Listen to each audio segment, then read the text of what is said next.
As Christians viewed it as an important and even inspired text. But over time, as the church grew and became more organized, leaders began to decide which books should be included in the official Bible. This was not just about spiritual truth, it was also about unity. The church wanted to create one clear message that all Christians could follow.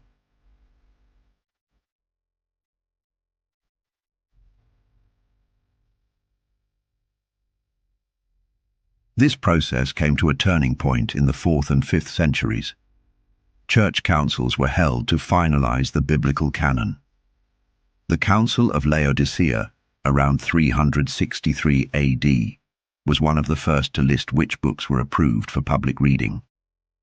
Later, the councils of Hippo in 393 AD and Carthage in 397 AD confirmed similar lists. In all of these councils, the Book of Enoch was not included.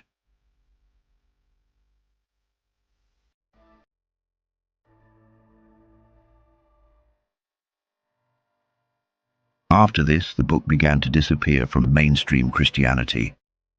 It was no longer read in churches. It was not copied by scribes. Eventually, in Europe and the Middle East, it faded into obscurity.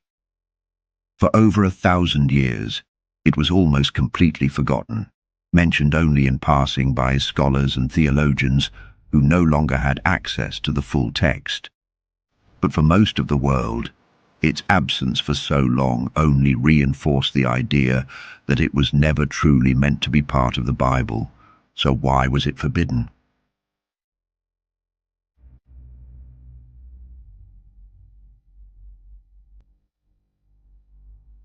Some explanations are based on historical and theological concerns. One reason is that the Book of Enoch is what scholars call a pseudepigraphal text. That means it was written under the name of someone famous, in this case, Enoch, but not actually written by him. This was a common practice in the ancient world, but for later church authorities, it raised questions about authenticity. If Enoch didn't really write it, could it still be trusted?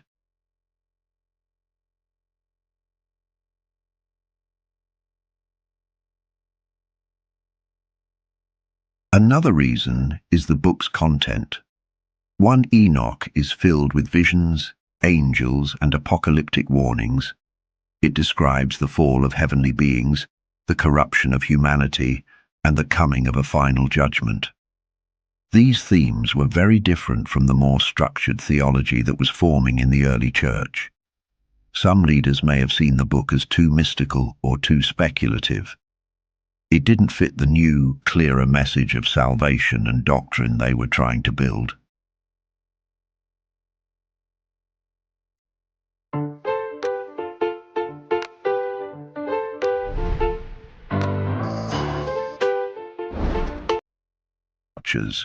Angels who descended to earth, took human wives, and created a race of giants called the Nephilim. This idea comes from a mysterious few verses in Genesis, but Enoch expands on it in great detail. In the early church, many thinkers like Justin Martyr and Irenaeus accepted this story and used it to explain the origin of evil. But over time, this view changed.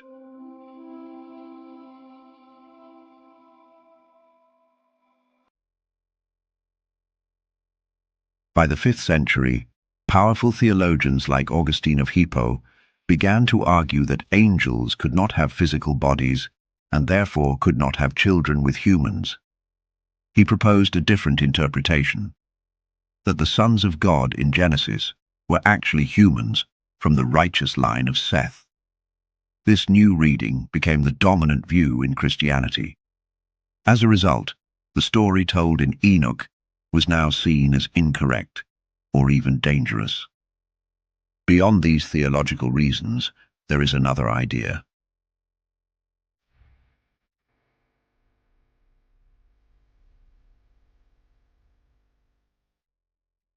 The Book of Enoch challenges the very structure of religious authority. In its pages, Enoch is not a priest, not a prophet from Israel, and not someone who follows temple rituals. He is an outsider and an antediluvian man who walks with God, receives visions, and is taken into heaven without dying. He speaks with angels, sees the secrets of the universe, and returns to warn humanity. In later traditions, he even becomes the angel Metatron, second only to God. For some, this was too much. If Enoch could access divine knowledge without being part of any institution, what did that mean for priests, temples, or church councils? The book offered a direct connection between heaven and earth, one that bypassed organized religion entirely. There's also a theory that the Book of Enoch wasn't removed because it was false, but because it was too close to something true.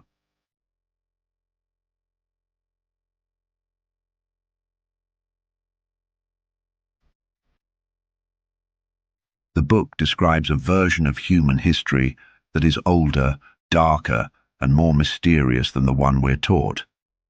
It tells of ancient beings who gave humanity forbidden knowledge. It speaks of cosmic prisons and judgment not just for humans, but for angels.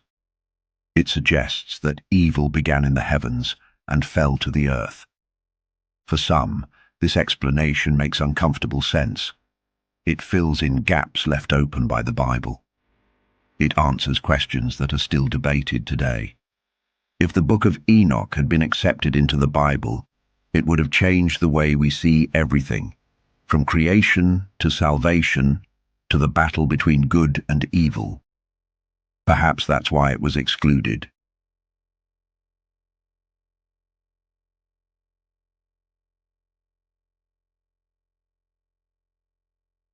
Even today, the Book of Enoch remains one of the most mysterious texts ever written. Dismissed, forgotten, and rediscovered, it speaks of a world far older and stranger than we are taught to imagine. To some, it is a myth. To others, it is a blueprint for the future.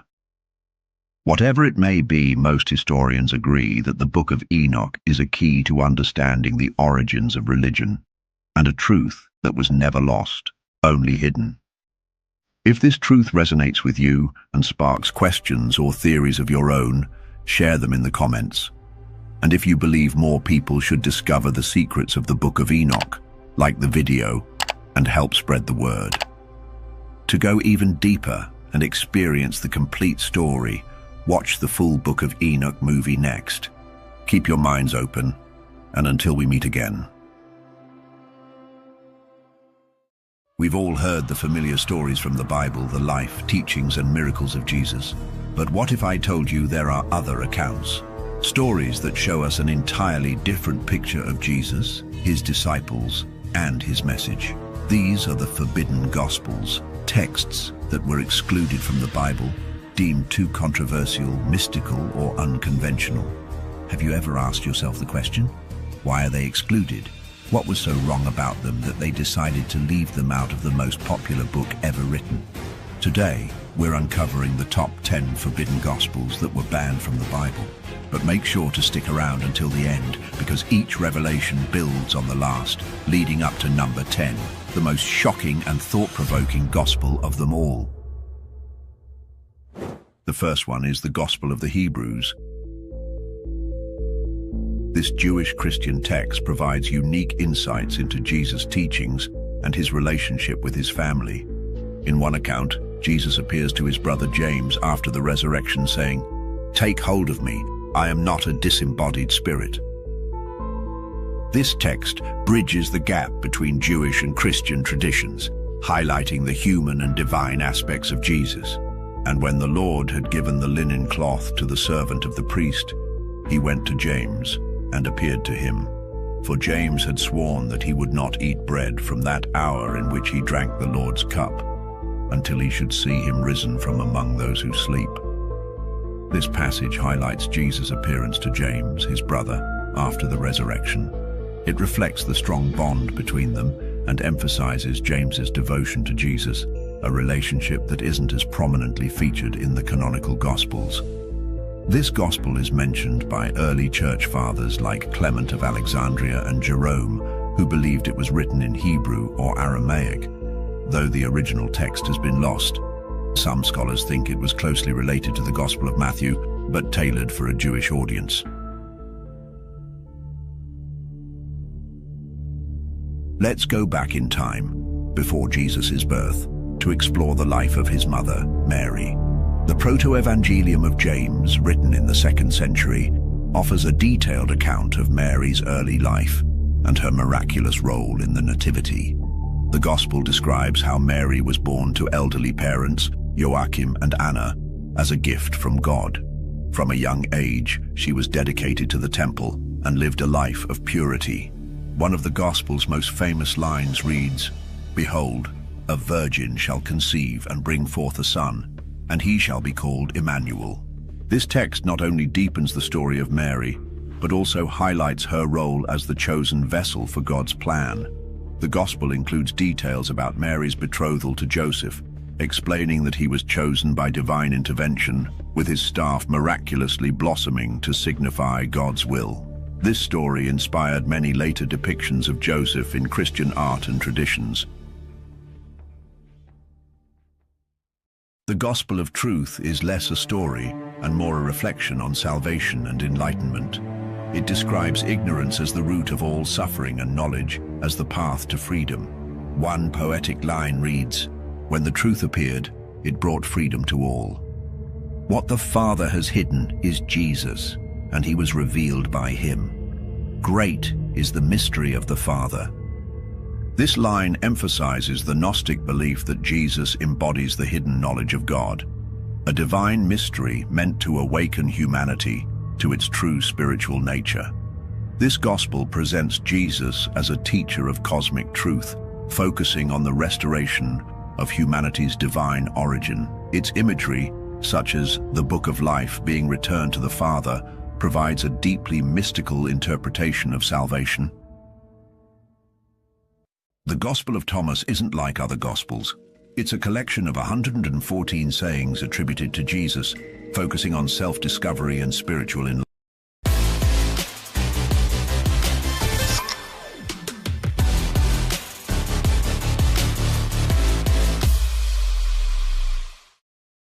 This Mother's Day, don't forget. I wonder who that could be. This week on Indomie Fan Club House. But we want to go save the world! Happy Mother's Day. I'm a super mama. Happy Mother's Day. But there's another special thing that's happening today. What's happening? Indomie Fan Club. Ooh la la la la. Change one person's perspective, it can change humanity as well. Simple conclusion, the church would lose control over the masses, and that is something they do not prefer. The text includes several cryptic sayings of Jesus not found in the Bible, such as, "Split a piece of wood, I am there, lift up the stone, and you will find me there." This emphasizes Jesus' presence in all aspects of creation, a concept unique to this gospel.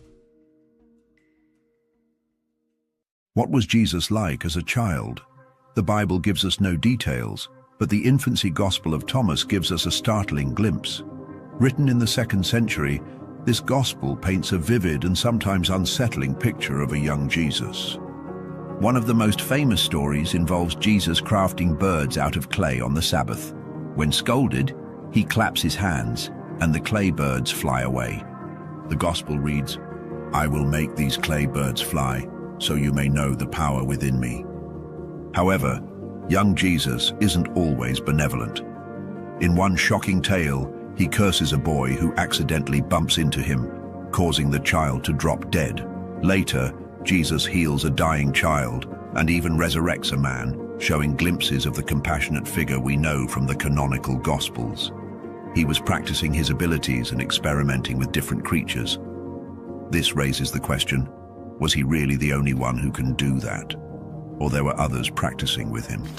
This text portrays Jesus as both divine and human, learning to balance immense power with humility, a side of him rarely explored. The Gospel contains a story where Jesus miraculously stretches a piece of wood for his father, Joseph, who was a carpenter. This small anecdote humanizes Jesus while also hinting at his divine powers, making it both relatable and extraordinary.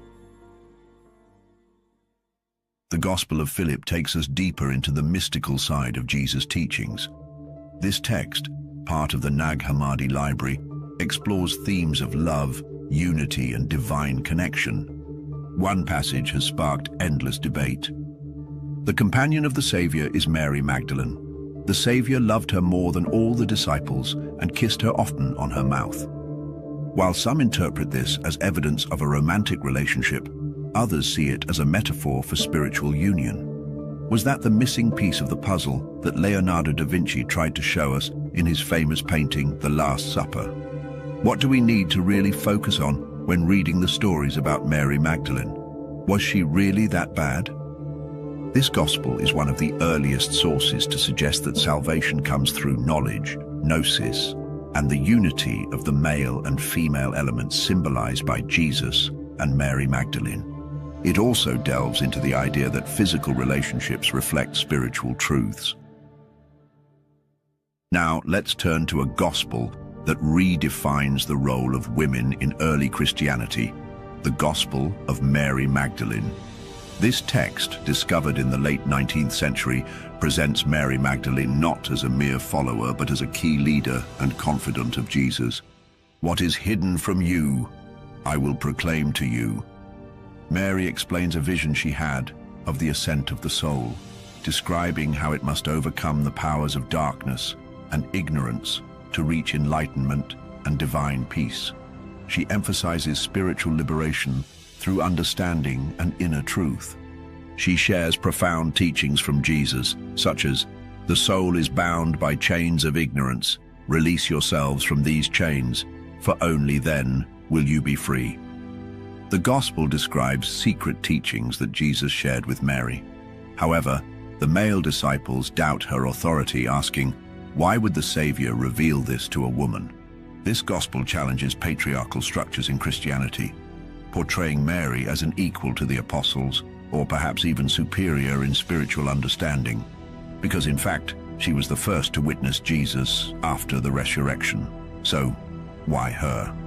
According to her Gospel, Mary played a critical role in maintaining the early Christian community during a time of uncertainty. The Gospel of Peter provides a dramatic retelling of Jesus' trial, crucifixion, and resurrection. Its most striking feature is its vivid imagery, including a talking cross. One passage describes the resurrection as follows: "And they saw 3 men coming out of the tomb, 2 supporting the other, and a cross following them, speaking to the heavens. And the stone rolled of itself away from the entrance, and they opened it, and the young men entered. And the Jews said, 'Do not announce to anyone that he is risen, but let us give money to the soldiers and say, they stole him while we slept.'" This line reflects early Christian tensions with Jewish leaders, offering an alternative explanation for the resurrection narrative. Early church leaders like Serapion of Antioch initially accepted this gospel, but later condemned it for promoting Docetism, the idea that Jesus' suffering was merely an illusion. This theological conflict contributed to its rejection. Unlike the canonical Gospels, the Gospel of Peter emphasizes supernatural elements in the opening of the tomb. The Gospel of Nicodemus, also known as the Acts of Pilate, provides a dramatic retelling of Jesus' trial, crucifixion, and resurrection, with a unique focus on his descent into hell. The story begins with Jesus on trial before Pilate, who hesitates to condemn him. "Are you the king of the Jews?" Pilate asks. Jesus replies calmly, "My kingdom is not of this world." Despite Pilate's reluctance, the crowd demands Jesus' crucifixion, leading Pilate to wash his hands, saying, "I am innocent of this just man's blood."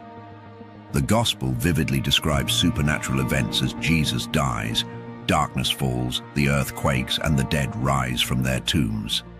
These signs mark his death as a cosmic event, with the centurion declaring, "Truly, this was the Son of God." The most unique aspect of the Gospel is Jesus' descent into hell. Radiating divine light, he commands the gates of hell to open. Lift up your gates, and the King of Glory shall enter in. Hades accuses Satan. You have brought ruin to my realm by bringing this man here. Jesus liberates the righteous souls, including Adam, David, and the prophets, declaring, I have come to bring salvation to those in darkness. This gospel includes detailed conversations between Pontius Pilate and the Jewish leaders, portraying Pilate in a more sympathetic light. It also introduces additional characters, such as two sons of Simeon, who rise from the dead and testify about Jesus. It's a powerful addition to the story of redemption, emphasizing Jesus' role as the savior of all humanity. Finally, we come to the most shocking gospel of all, the Gospel of Judas. Discovered in the 1970s and made public in 2006, this gospel flips one of the most infamous biblical stories on its head. Instead of portraying Judas Iscariot as a traitor, this gospel reveals him as Jesus' closest confidant, the only disciple who truly understood his mission. According to the text, Judas didn't betray Jesus out of greed but acted on his direct instruction.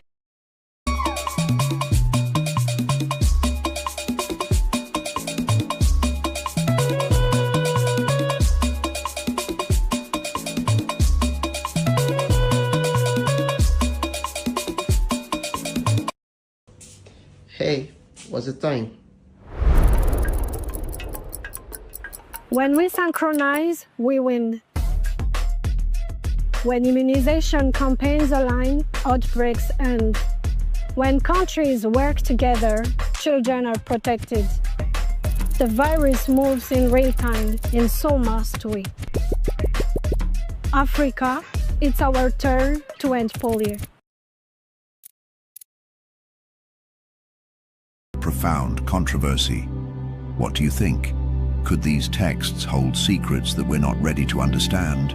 Or are they simply lost pieces of history? Share your thoughts below, and don't forget to like and subscribe to the channel. Keep your minds open, and until we meet again.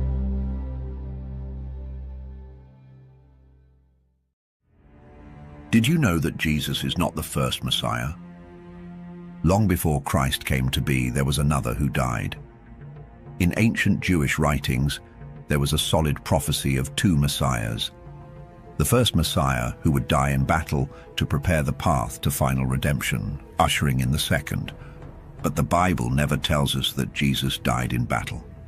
So if the Jewish texts were not talking about Jesus of Nazareth, then who was it? Who is the Messiah the world knew long before Jesus? And what happened to him? We'll find out together in this new episode of Secret Origins. Welcome. For centuries, many people have assumed that there's only one Messiah in Jewish tradition, but this is far from the truth. Tucked deep inside Talmudic, Kabbalistic, and apocalyptic writings is the mention of not one, but two Messiahs. Messiah ben David and Messiah ben Joseph. The first Messiah is well known to be the kingly redeemer from the line of David. However, the second one remains a mystery, an unexplainable figure hidden in the shadows of theology and time. His name is Messiah ben Joseph. Also known as the suffering servant, Messiah ben Joseph's story has been hidden for ages. Little wonder why, as the truth might shake you to your bones. According to ancient prophecy, Ben Joseph was meant to appear first, lead a war against evil, and die in battle. His death was not to be portrayed as a failure, but as a sacrifice. In return, this sacrifice would atone for the people and make way for the triumph of the second Messiah. But if such a noble goal was taught in the past, how come we've never heard of him? Because if Messiah ben Joseph existed, he would have already come, and his story was buried intentionally. If you wonder why anyone would bury such a story, think about this. The idea of a dying Messiah shakes the foundation of what most religions have built. If Ben Joseph really lived and died before the coming of Jesus, then it challenges both traditional Judaism and mainstream Christianity. This would mean that messianic redemption didn't begin with the Gospels. Instead, it began much earlier, with a forgotten figure whose death prepared the ground for everything that followed. So, was he erased to protect the simplicity of one Messiah theology? Or was his death too politically dangerous to remember? This is the story of the first Messiah, Ben Joseph. But before we delve into the full-blown story of Ben Joseph, let's take a moment to understand where it all began. Ancient Judaism. In modern Judaism, the Messiah is often imagined as a powerful king, a descendant of David who restores Israel's glory. But ancient sources suggest that this vision was only half the picture. When you read ancient texts like the Talmud, the Zohar, and writings of early rabbis, they clearly describe two messiahs. One is Messiah ben David, also known as the conquering ruler. And the other is Messiah ben Joseph, a warrior who comes first, fights the enemies of Israel, and dies before the final redemption. This is no fake theology. Even prominent scholars like Saadia Gaon and Nachmanides treated the two Messiah doctrine as a legitimate tradition. Ben Joseph was meant to die, and his death is no accident. It's a requirement, seen as a mystical sacrifice that clears the path for Ben David to rise. But somewhere along the way, this dual structure was lost, or do we say erased? Yes, you heard that right. Thankfully, some texts exist to ensure that this history is not fully lost to rewritten theology. Although most modern readers have never heard of Messiah ben Joseph, the Jewish tradition persisted through ancient texts. Let's look at some instances. In Talmudic commentary, Ben Joseph is mourned like a fallen hero. In Midrashim, he fights in the final war, but doesn't survive it. And in the Zohar, he's seen as the mystical bridge between darkness and redemption. Although each text seems to convey Ben Joseph's mission differently, the story is always the same. Messiah Ben Joseph appears before Ben David, suffers first, and dies in battle against Gog and Magog. Without him, there was no way redemption could begin. He died so that the second Messiah could rise. Now, what is the story of this suffering servant? Unlike Messiah ben David, who brings peace and reigns gloriously, Messiah ben Joseph's role is violent and tragic. His mission begins not with coronation, but with war. He is destined to lead Israel into a climactic battle. This battle is likened to the apocalyptic conflict against Gog and Magog. But victory isn't in his story. According to the Talmud, Sukkah 52a, Ben Joseph's fate is to die in combat.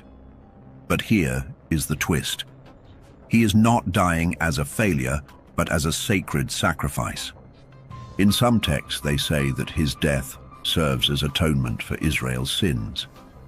In others, his death is branded as part of a cosmic strategy, one that clears the spiritual path for Ben David to arrive. This isn't the kind of Messiah people were waiting for. Why? It's because this is not glory, it's blood. However, in Jewish mysticism, suffering isn't defeat. It's the beginning of redemption. And in that suffering servant role, Messiah ben Joseph became terrifyingly holy. The good part? Ben Joseph's death does not go unnoticed. From biblical scripture, Zechariah 12:10 is frequently quoted by rabbinic sources. The verse describes a nation mourning the one they have pierced. Ancient rabbis applied this verse to Messiah ben Joseph, interpreting it as a prophecy of his fall. His death causes not just public grief, but heavenly alarm. If we are to dive into more mystical traditions, Ben Joseph's sacrifice sends ripples through the divine realms. His death cleanses collective guilt, rattles the heavens, and shakes the foundations of evil. To portray his role better, The Zohar suggests that his mission is to absorb judgment into himself, clearing the way for Ben David to bring peace. Without him, final redemption could not begin. But still, his name is barely known. But where did the talks of this first Messiah begin? The idea of Messiah ben Joseph didn't appear overnight. It grew from the cracks of ancient Judaism. During the Second Temple period, Jewish writings were filled with apocalyptic expectations, priestly tensions. Introducing Mama's Pride soya oil for all your cooking and fries. It lasts longer in frying, has zero cholesterol for a healthy heart, omega-3 and 6, and vitamin A for good eyesight. Mama's Pride soya oil is produced from soya beans, which contains no cholesterol, available. Their framework lays the foundation. A suffering, battle-bound Messiah from Joseph's line fits this pattern. It doesn't end there. To the Qumran sect, messianic redemption would be multi-staged, not singular. It would begin with judgment, suffering, and preparation before the second Messiah comes. What does this tell us? It means that Messiah ben Joseph wasn't invented later. He was already being expected. However, the deeper you dig, the older his shadow becomes. Most Bible scholars like to believe a jaw-breaking idea. They believe the servant songs in Isaiah, especially Isaiah 53, contain the earliest hints of a suffering messianic figure. He is despised and rejected, pierced for our transgressions. While mainstream Judaism later applied this to Israel collectively, early interpreters saw it as individual. Also, Zechariah 12 and Daniel 9 speak of a figure cut off before victory. It gets more interesting. Do you remember the Book of Enoch? Although the book is often linked with Second Temple mysticism, it also describes a pre-Redeemer figure cast in sorrow and sacrifice. When you put the pieces of text together, these scattered fragments show us that Jewish apocalyptic thought always expected a Messiah who would die first, before redemption could unfold. But surprisingly, later theology focused on kingship and glory. Before this rewritten version came to light, the first outlines of the Messiah were drawn in blood. Messiah ben Joseph had been etched into the blueprint of Jewish redemption from the very beginning. By now, you understand the story.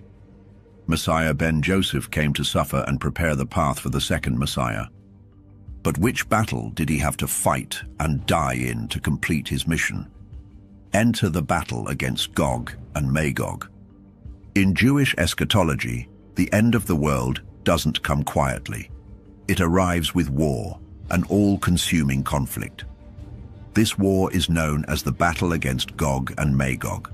This apocalyptic war is no minor detail. It's the very moment Messiah ben Joseph was born for. According to Talmud Sukkah 52a and other ancient texts, ben Joseph leads the armies of Israel into this final confrontation. His mission was straightforward: defeat chaos before it engulfs the world. But there's an unfortunate twist. He doesn't survive the battle. If you wonder why, it's because ben Joseph was prophesied to fall during this war.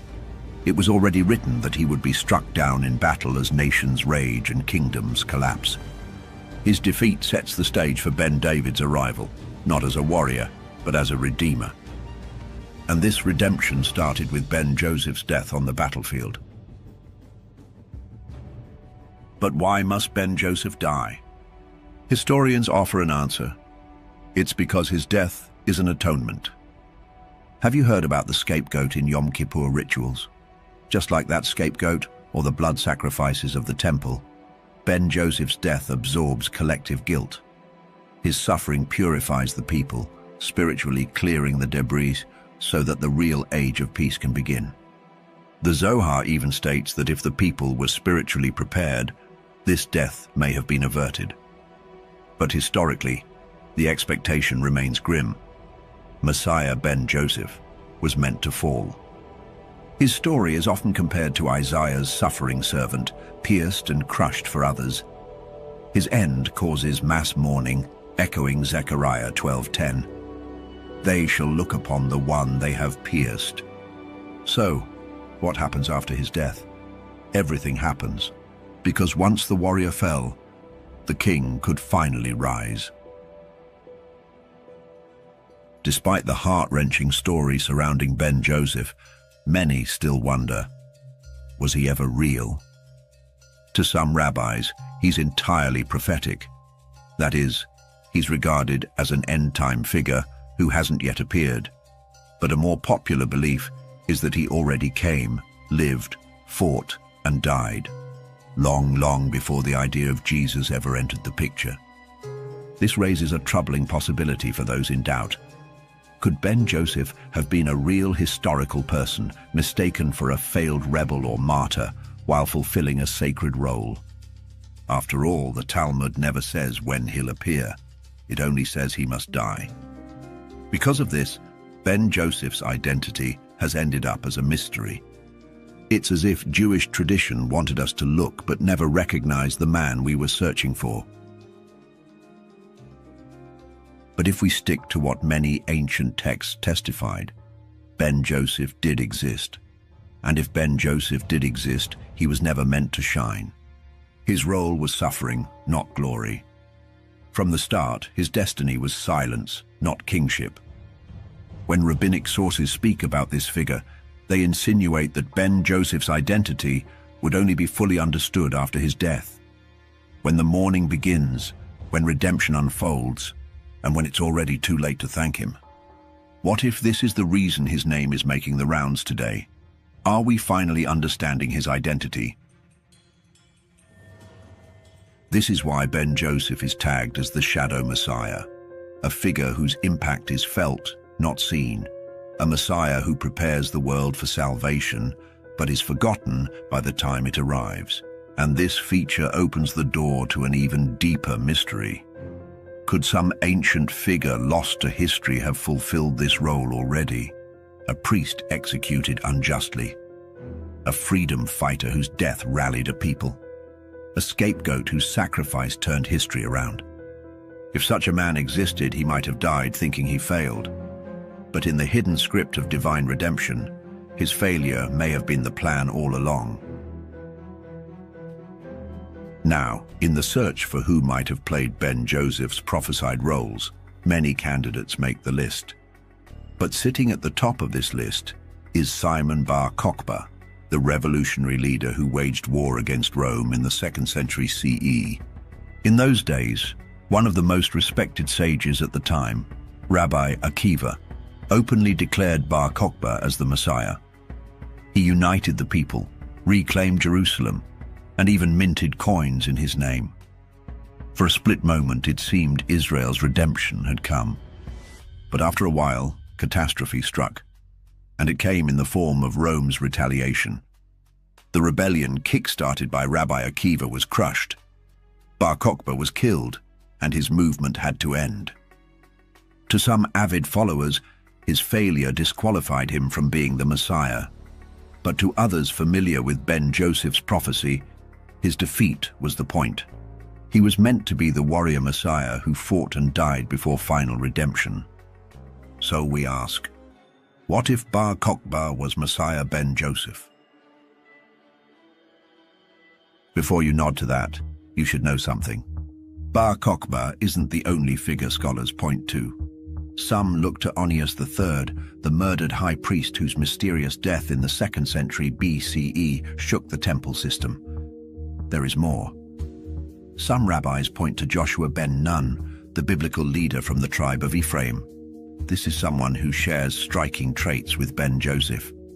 Joshua ben Nun was a military leader who led Israel into the promised land without ruling it himself. The disqualifier, though, is that he is not from David's line. When you look deeper, the work we put in is for generations to come. And now we soar together.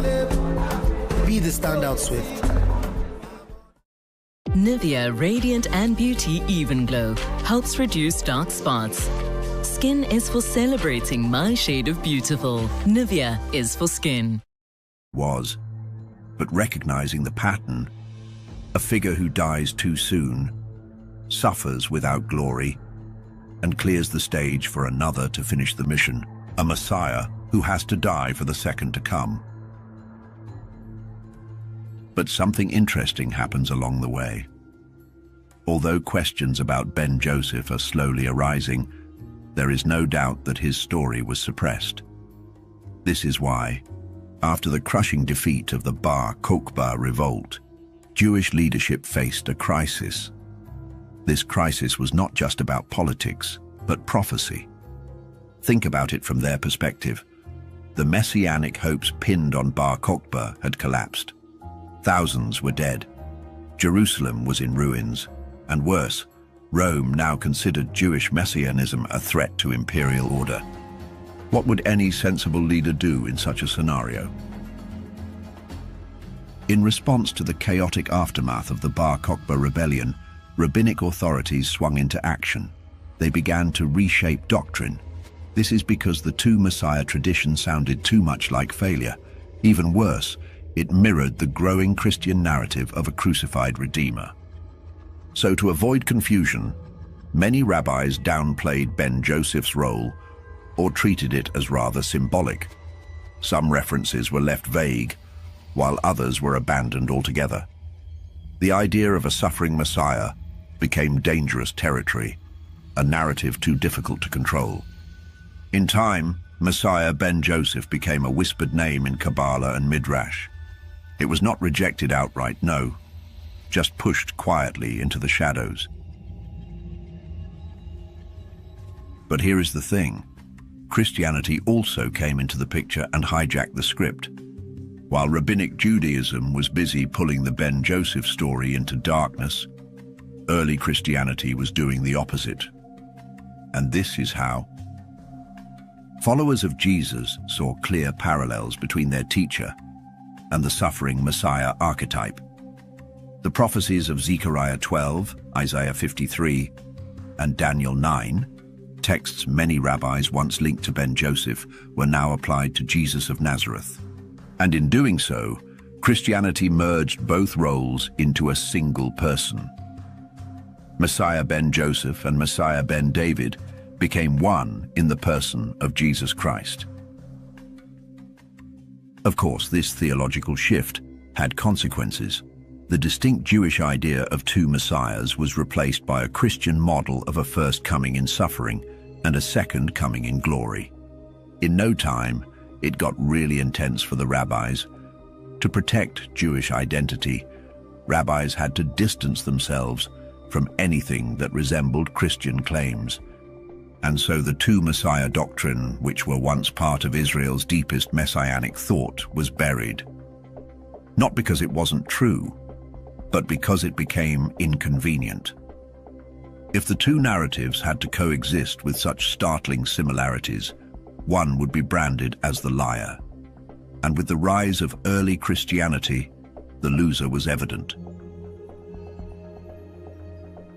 But as Christianity emerged from the Jewish world, it didn't discard Jewish prophecy. Instead, it absorbed it.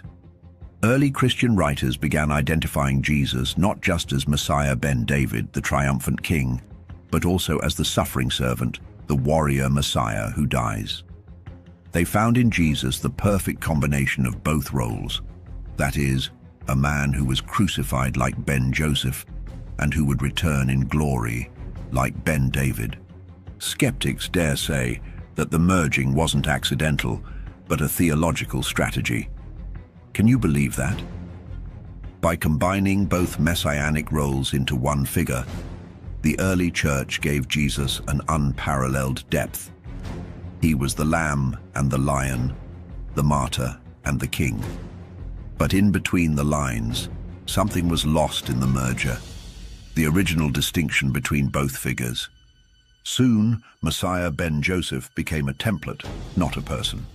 And over time, Christian doctrine buried the idea that two messiahs were ever expected at all. It was neater that way, true. But was it accurate? Hold on. Christian theologians have an answer to that. To justify this merger, they reinterpreted Hebrew prophecies. For instance, Isaiah 53's suffering servant was once seen by many Jewish sages as a reference to Ben Joseph, or collective Israel. But early Christians now declared it was Jesus.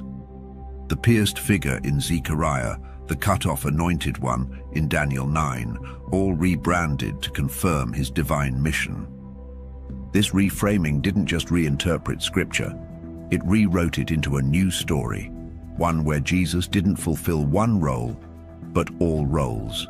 And once that became law, there was little room left for the earlier model. But when you look deeper, clues are lurking in the margins.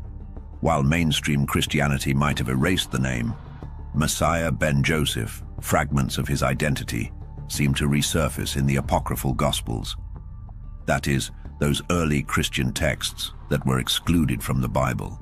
In ancient writings like the Ascension of Isaiah and the Apocalypse of Peter, we encounter messianic figures who suffer, descend into darkness, and die, not always in triumph, but in preparation. Some are resurrected, others simply vanish, awaiting vindication in the end times. Scholars have noted that these figures do not resemble the glorified Christ. Rather, they look like the blueprint of Ben Joseph, the suffering Messiah who acts as a gateway for the final redemption. In certain Gnostic traditions, this figure becomes even more abstract, sometimes split into two, sometimes disguised. He bleeds, he is betrayed, and he is misunderstood. But all the time, his death always serves a spiritual function. These aren't just theological quirks. They suggest that early Christians remembered more than they admitted. Beyond the texts, there were sects. That is, early followers of Jesus who may have preserved the two-Messiah model before orthodoxy shut it down. Groups like the Ebionites believed Jesus was a mortal man chosen by God. This is better aligned with Ben Joseph's role than Ben David's. Others, like certain Gnostic sects, separated Jesus' suffering body from his divine essence, implying that he fulfilled both Ben Joseph's and Ben David's roles. However, these versions of belief didn't last. You heard that right. They were branded as heresy, silenced, and shoved under the carpet. But the belief of these sects hints at something deeper. They point to a time when Christianity hadn't yet collapsed two messiahs into one, a time when Ben Joseph's mission still rang aloud. Over the centuries, scholars admit that the early church has polished its theology. The suffering Messiah gradually became divine, perfect, and singular. But in the shadows of early doctrine, there lies Ben Joseph. What do you think about this? Let us know in the comments, and remember to hit the like button and subscribe to the channel. Keep your minds open, and until we meet again. Long, long before Yahweh was recognized as the one true God, there was El. Yes, before the era of worship songs chanting Yahweh came to stay, there was a time when no one gave much thought to that name. This was because there was a more supreme God.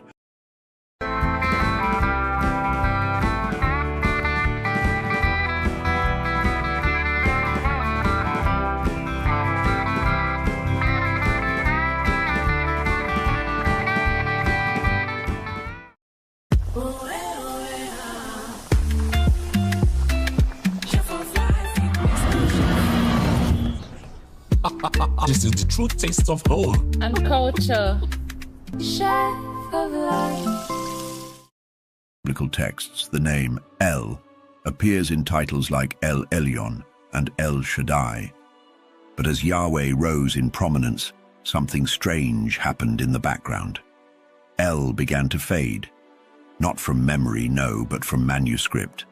And now, all we know is Yahweh. But this uncanny happening raises the question, how does a supreme God simply disappear? Or better put, how does another God take his place without anyone noticing? Perhaps it's because Yahweh was not alone. In the oldest biblical texts, we discover that Yahweh did not begin as the one God above all. Instead, he sat among others in a divine assembly ruled by El. When you read Deuteronomy 32:8 in the oldest texts, you see how El divided the nations among the sons of God. In the process of this division, Yahweh was assigned to Israel as a caretaker. He was not the original creator. But as time passed, Yahweh started sounding different. All of a sudden, he gained titles once reserved for El. People began to regard him as Most High and Everlasting. Verses were rewritten and references shifted without anyone noticing. Before anyone knew it, El was no longer distinct. He had been absorbed by Yahweh. But where did Yahweh originally come from? Unlike you thought, the earliest mentions of Yahweh do not come from Jerusalem or Sinai. Interestingly, they come from the southern deserts. We are talking about places like Edom, Seir, and Teman. These are regions outside the traditional Israelite territory. In Bible texts like Deuteronomy 33:2 and Judges 5:4, Yahweh is described as coming from Seir. This is a rugged highland territory associated with nomadic tribes. A peep into Egyptian records and you'll find an intriguing fact. Back in the 13th century BCE, the Egyptian records speak of a group called the Shasu of Yu. The Shasu were a group of nomadic people worshipping a deity called Yahweh in the same desert regions. Can you believe that? And at this time, Yahweh was not yet Israel's God. To the people of Shasu, it was a regional storm deity worshipped by desert clans. To them, Yahweh was a god of thunder, warfare, and wilderness. So how did this desert god end up as the god of creation? Many scholars believe that Yahweh was most likely adopted at first, then elevated. That is, he was brought into the Canaanite pantheon and gradually merged with its high god, El. And their explanation makes a lot of sense. But before you take it in, the earliest texts suggest something even more complex. According to the Dead Sea Scrolls, Deuteronomy 32:8 reads, "When the Most High, El Elyon, divided the nations, he fixed their boundaries according to the number of the sons of God." This version, which is also found in the Septuagint, depicts a clear picture.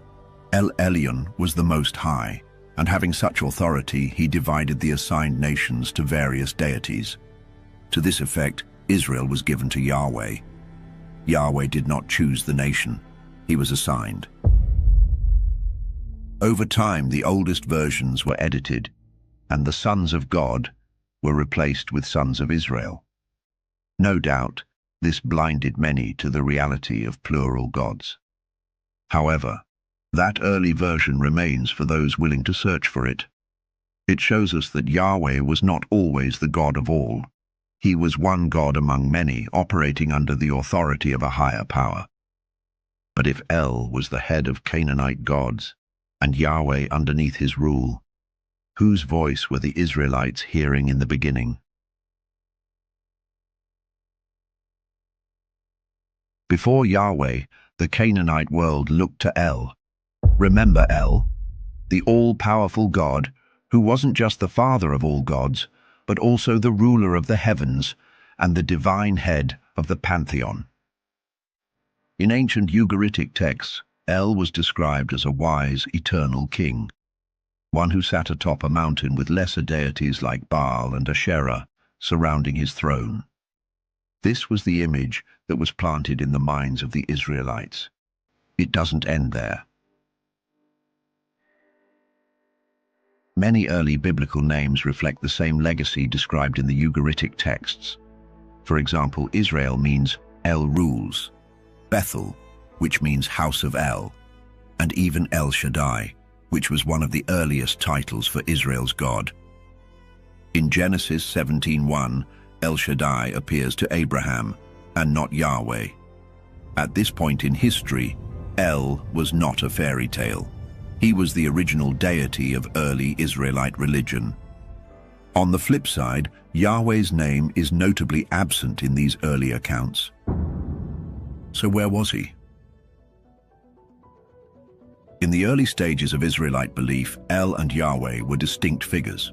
You can see it in texts that refer to El Elyon as the Most High and Yahweh as a separate entity. In its ancient form, Deuteronomy 32:8-9 makes this relationship clear. That is, El divides the nations and assigns them to divine beings. Yahweh is given Israel. El still holds authority. In other verses like Genesis 49:25, El Shaddai is paired with blessings of fertility and protection.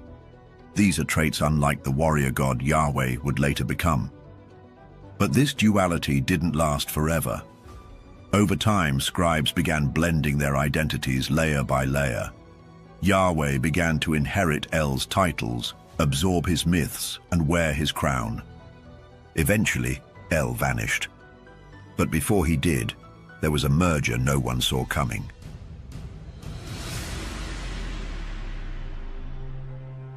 At first, El and Yahweh stood apart. El was the ancient high god, and Yahweh was the desert warrior assigned to Israel. But as Israel's national identity deepened, something began to shift. Yahweh began absorbing El's traits, and this is how it happened. In many early texts, the names of both gods appear together. In Genesis 33:20, Jacob builds an altar and calls it El, the God of Israel. Pay attention, and you'll notice that this is a curious phrase that blends the two separate deities. Slowly, the merger was happening. Also, in Exodus 6:3, Yahweh says to Moses, "I appeared to Abraham, Isaac, and Jacob as El Shaddai, but by my name, Yahweh, I was not known to them." This is a quiet admission that the patriarchs worshipped El, not Yahweh. But by this point in the biblical timeline, the merger was already in motion. El's name remained, but his identity was being rewritten. The God of Israel was changing silently, so strategically that almost no one noticed. But how were the orchestrators able to pull this off? It's because the fusion of El and Yahweh wasn't just linguistic, it was systematic. At first, scribes and editors began weaving Yahweh into older traditions.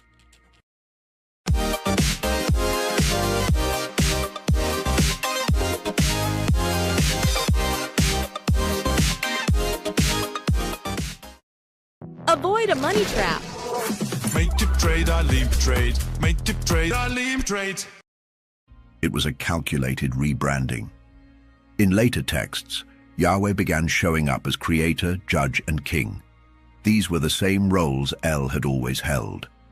In no time, the language of the texts was edited to give Yahweh universal reach, pushing El into the background without removing him outright. Seems like the perfect movie plot, right? In today's Bible, the merger is nearly invisible to casual readers, but beneath the translations and polished theology lies a clear truth. Two gods became one.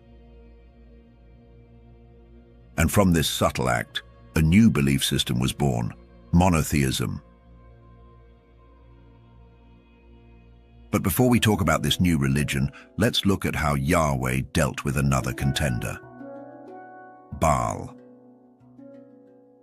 In the ancient Levant, Yahweh wasn't the only god calling down thunder. Baal, the storm god of Canaan, was already well known. His worship stretched across cities like Ugarit and Tyre. The people of those cities knew Baal as the god who brought rain to the crops, thunder to the skies, and victory to kings. Like Yahweh, Baal was revered as a cloud rider, a divine warrior, and a protector of order. And that's where the real problem began. As Yahweh's identity grew beyond his desert origins, he began to look more and more like Baal.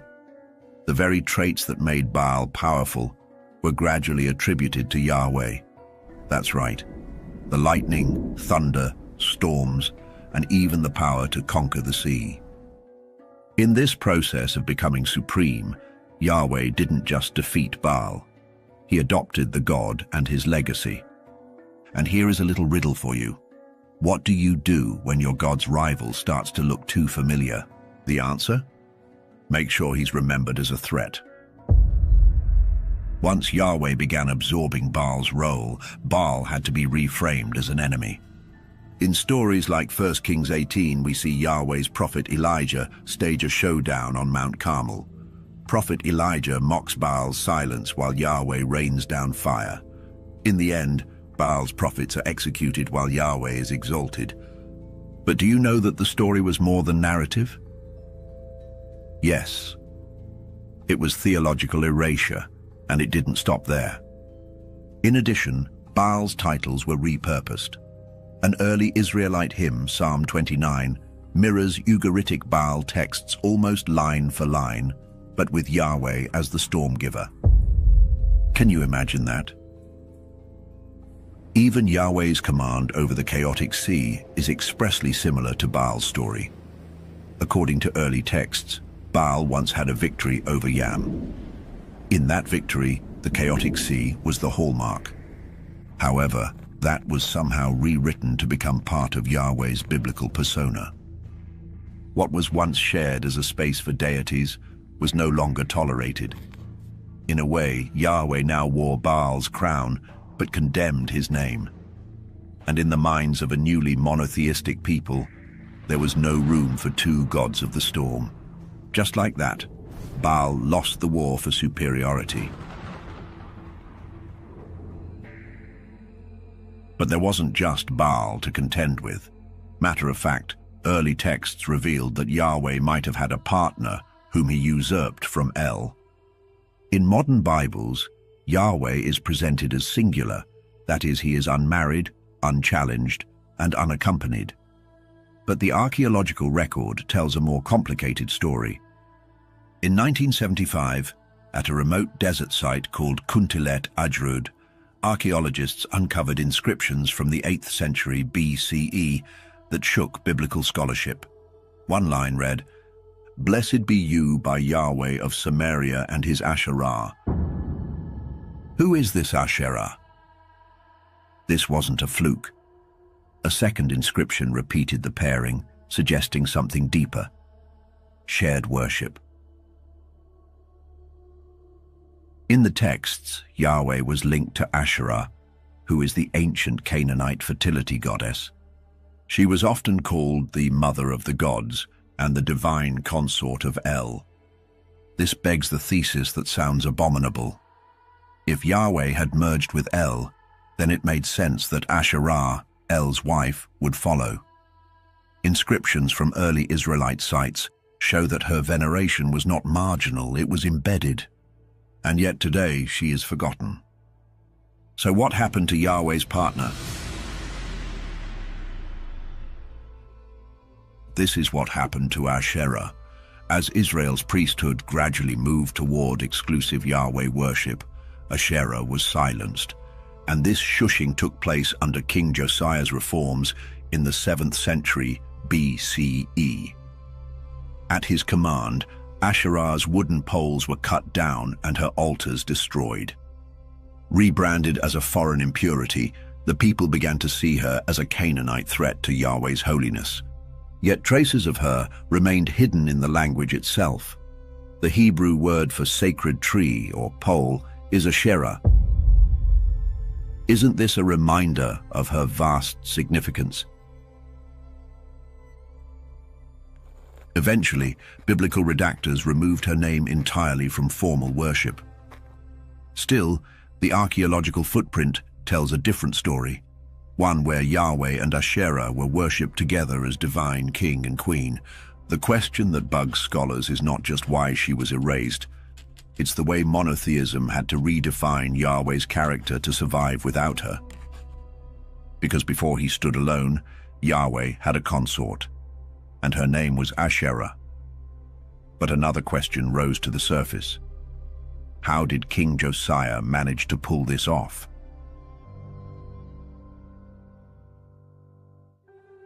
It started like this. By the 7th century BCE, Yahweh had rivals, not just in the heavens, but in temples across Judah. Shrines dedicated to Asherah, Baal, and other deities were still active.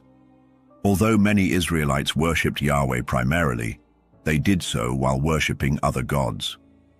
This is the way they did it for generations. But in the reign of King Josiah, everything changed. The pluralism came to an abrupt end. According to older texts, 2 Kings 22-23 reveals that Josiah discovered a lost book of the law during temple repairs. Scholars say that this lost book was likely an early version of Deuteronomy. Once King Josiah found this book of the law, what followed was a radical campaign. Using his authority, he declared a massive destruction of rural altars, the burning of sacred groves, and the centralization of worship in Jerusalem alone. But King Josiah wasn't just cleaning up idolatry. With those commands, he was redefining Yahweh to be Israel's only God. This was the beginning of theological centralization. Suddenly, there was a shift from many shrines and many gods to only one God, one temple, and one people. But it gets more interesting. Historians found evidence to prove that the reform wasn't just religious, it was political. Wait, what? You heard that right. Josiah's reform was the turning point. This was where Yahweh's identity hardened into exclusivity. The Deuteronomistic editors who documented his reign left behind a carefully shaped narrative. Historians argue that while they were editing texts, their goal wasn't really to preserve history, but to control it. They portrayed Josiah as a righteous king who restored pure worship. There are no shortcuts to trading, but it takes understanding market conditions. On our channel, we deliver market fundamentals, chart analysis, and a series discussing trading approaches used by historical traders. We examine their approaches and responses to past market conditions. Subscribe now to access market analysis and trading education all in one place.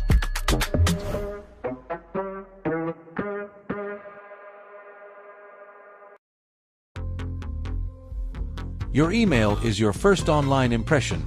Make it count. With GoDaddy Email, you get a professional address that matches your domain. It builds trust, boosts credibility, and helps grow your brand.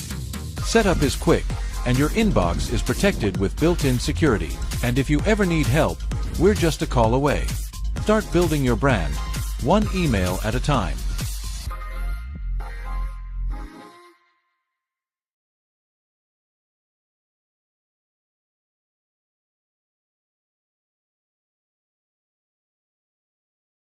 Happened. Jerusalem fell. The massive temple was destroyed, the priesthood dismantled, and thousands of Israelites were exiled to Babylon. For a people whose identity was tied to one God and one land, this was a spiritual collapse. Yahweh, the deity who was supposed to protect them, had failed. Or so it seemed. Normally, you would expect a nation so distraught to give up all hope in this God who failed to protect them from being captured. But instead of such rebellion, something unexpected happened. While in exile in Babylon, something unexpected began to take shape among the Israelites. After the national catastrophe, the exiles didn't abandon Yahweh. Instead, they reconstructed him. Crazy, right? Slowly but surely, scribes and priests began to reinterpret Yahweh.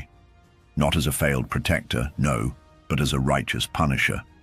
They started describing him as a God who had allowed the destruction because of Israel's sin. Modern scholars debate that this theological pivot was more than damage control. It was a genius transformation.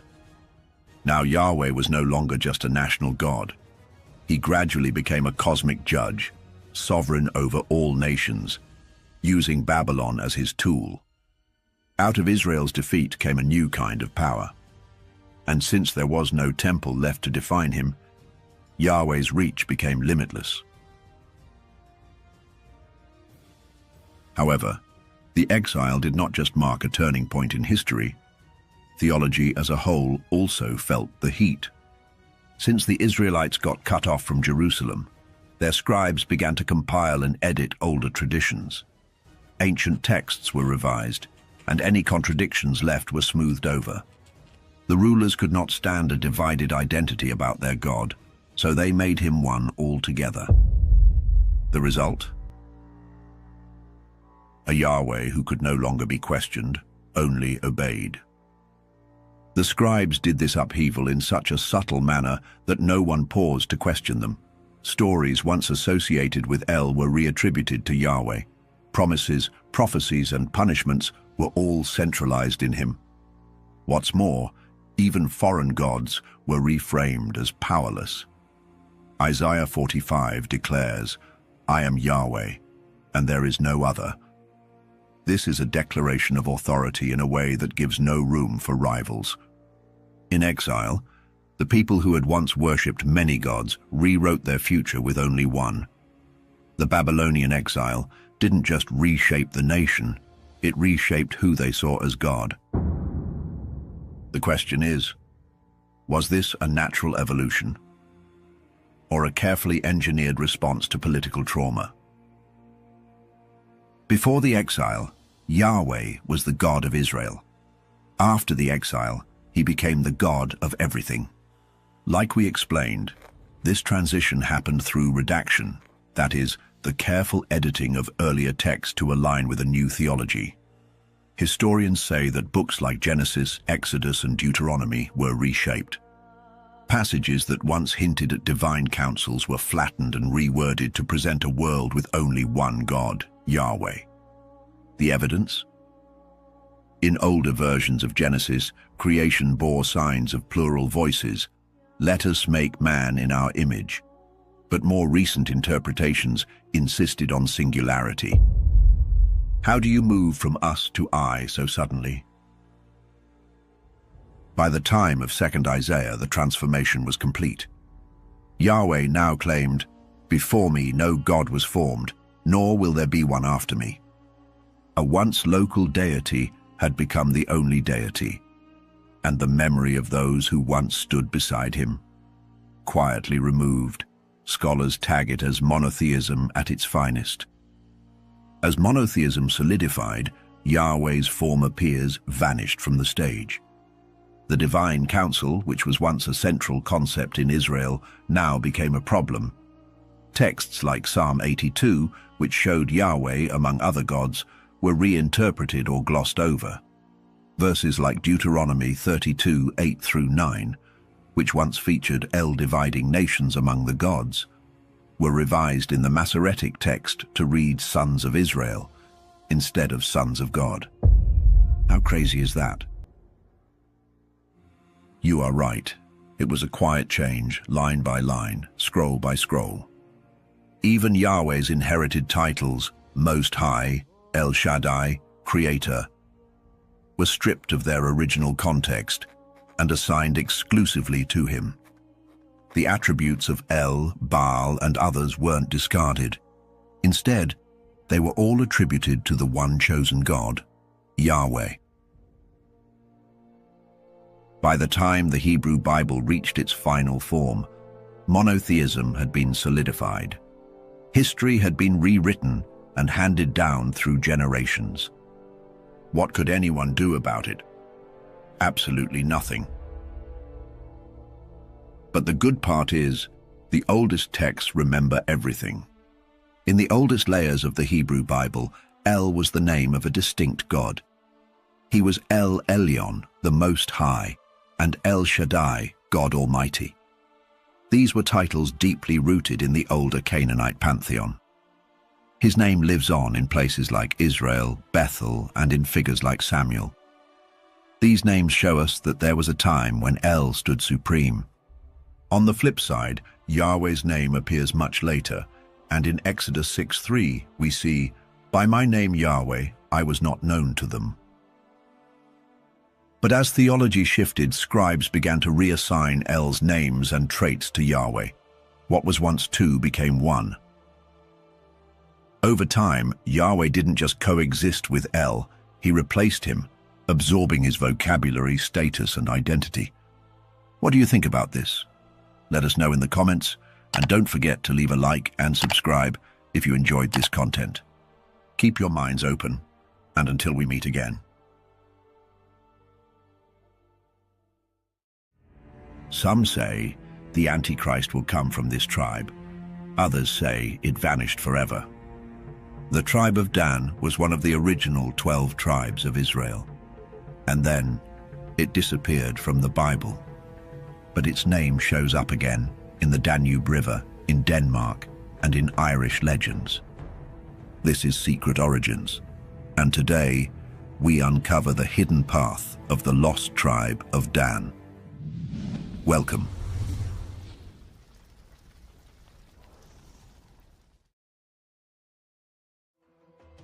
The story of Dan begins in the book of Genesis, during a time when Jacob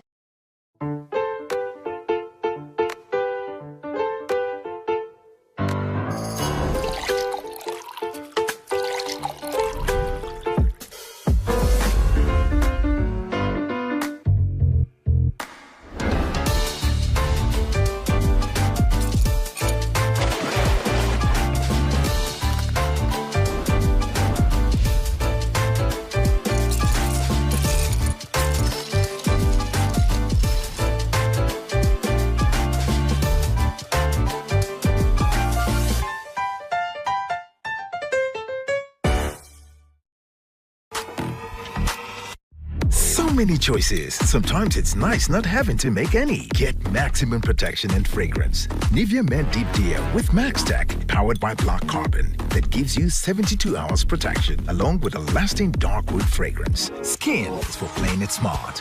Nivea is for skin. Time, she gave her servant Bilhah to Jacob so that Bilhah could have a child. The child would be considered Rachel's, even if she didn't give birth herself.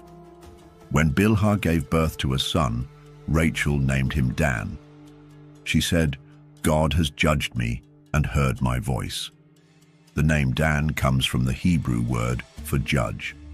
It was her way of saying that God had seen her suffering and given her justice by allowing her to have a son through Bilhah.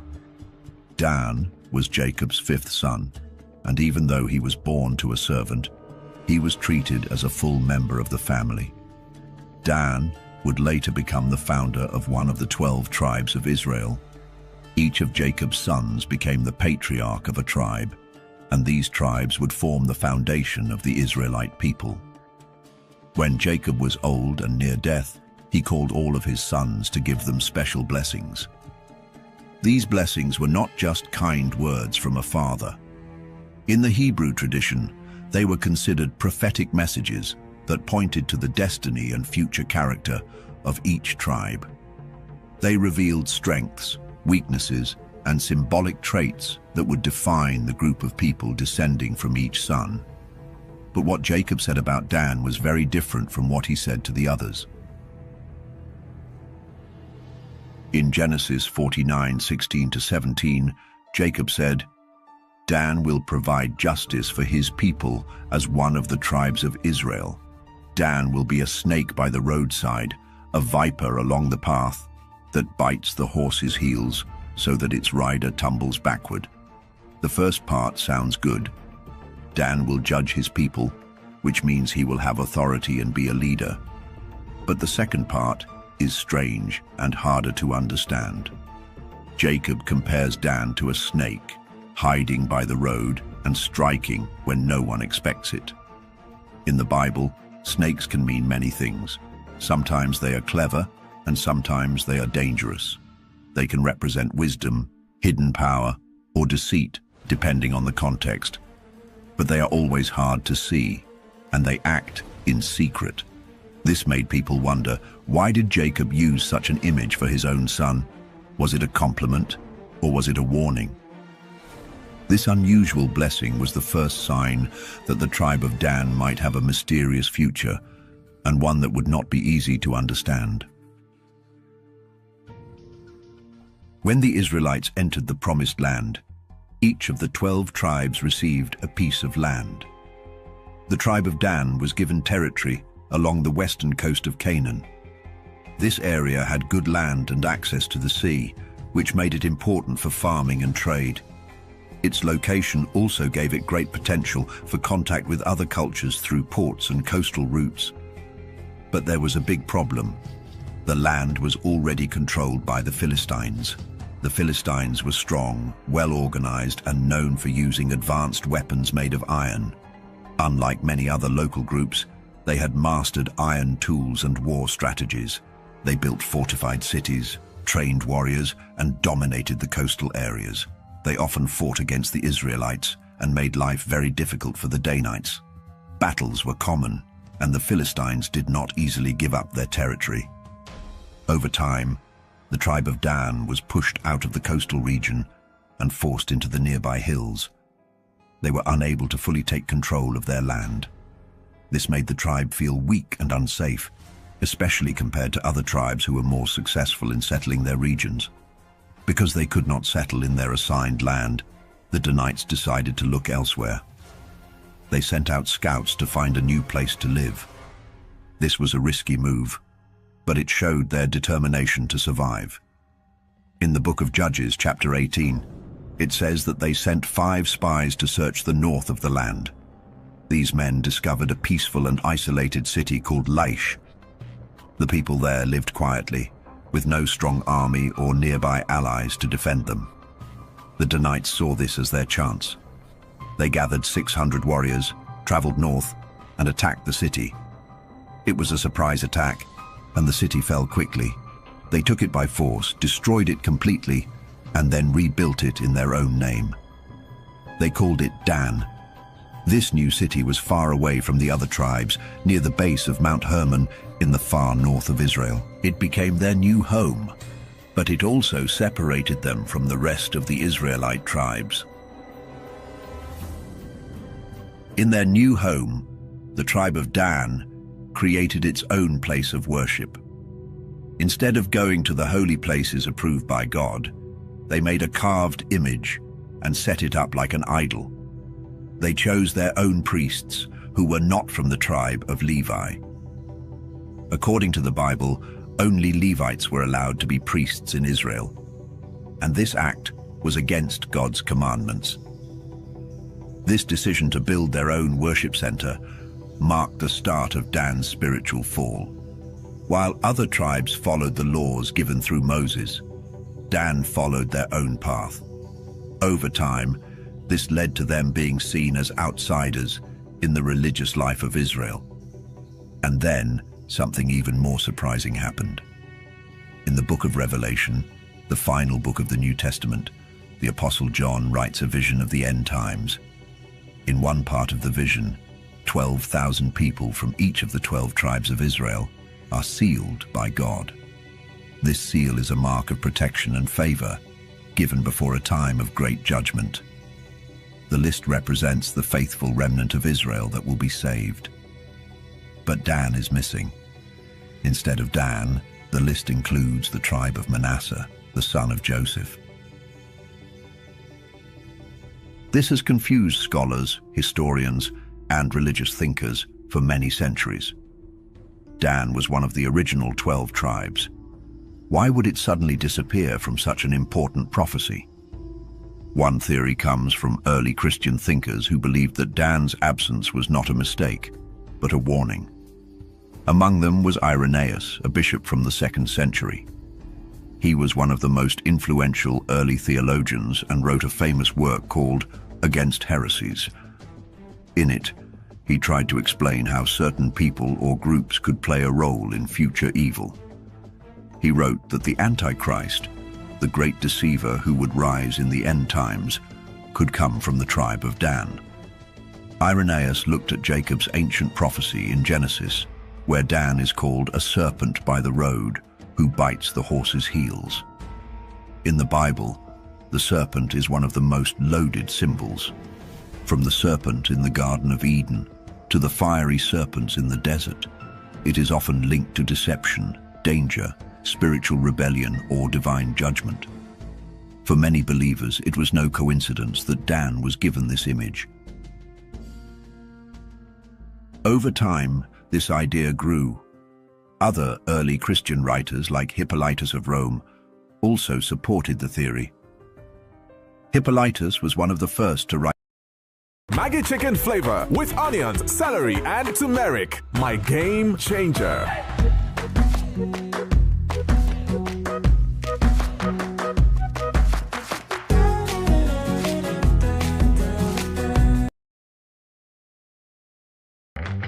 With Udemy, there's a world of possibility at your fingertips.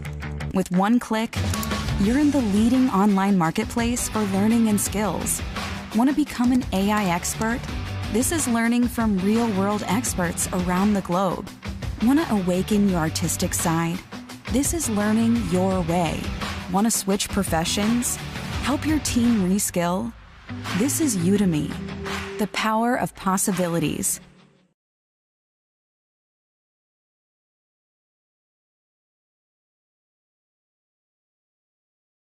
Dan might have gone. We need to go back a few steps.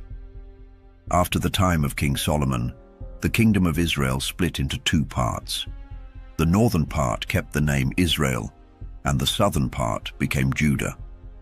This division weakened the people politically and spiritually.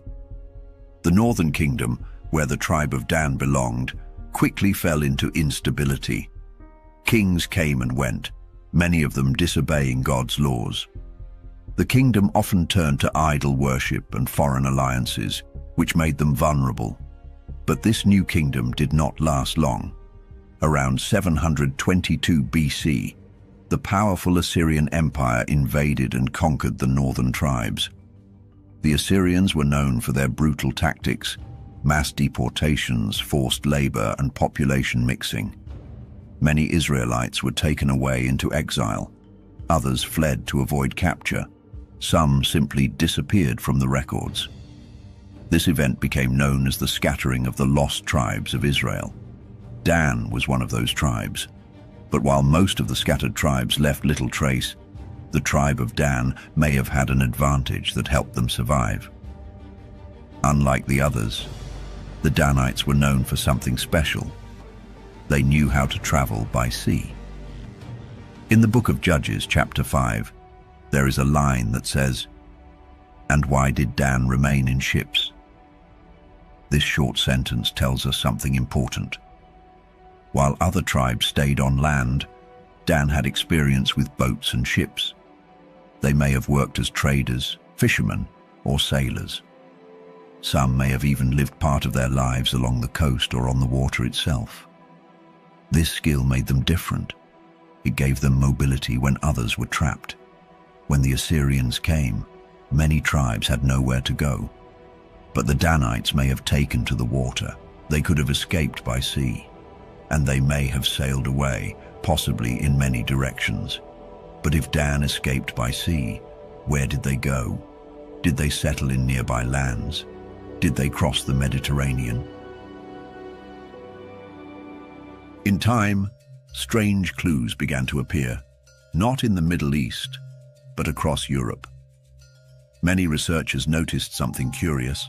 Some of the biggest rivers, regions, and people groups in Europe carried names that sounded like Dan.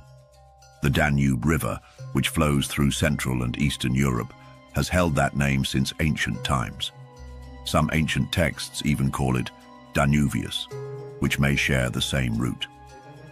In the far north, the Danish people still live in a country called Denmark, which literally means Mark of Dan. Some scholars suggest that early settlers there may have named the land after their tribal identity. And in Ireland, old legends speak of a mysterious people called the Tuatha De Danann, translated as the tribe of the goddess Danu.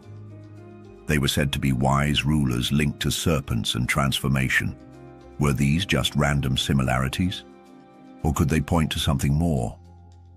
Language and place names often carry hidden stories.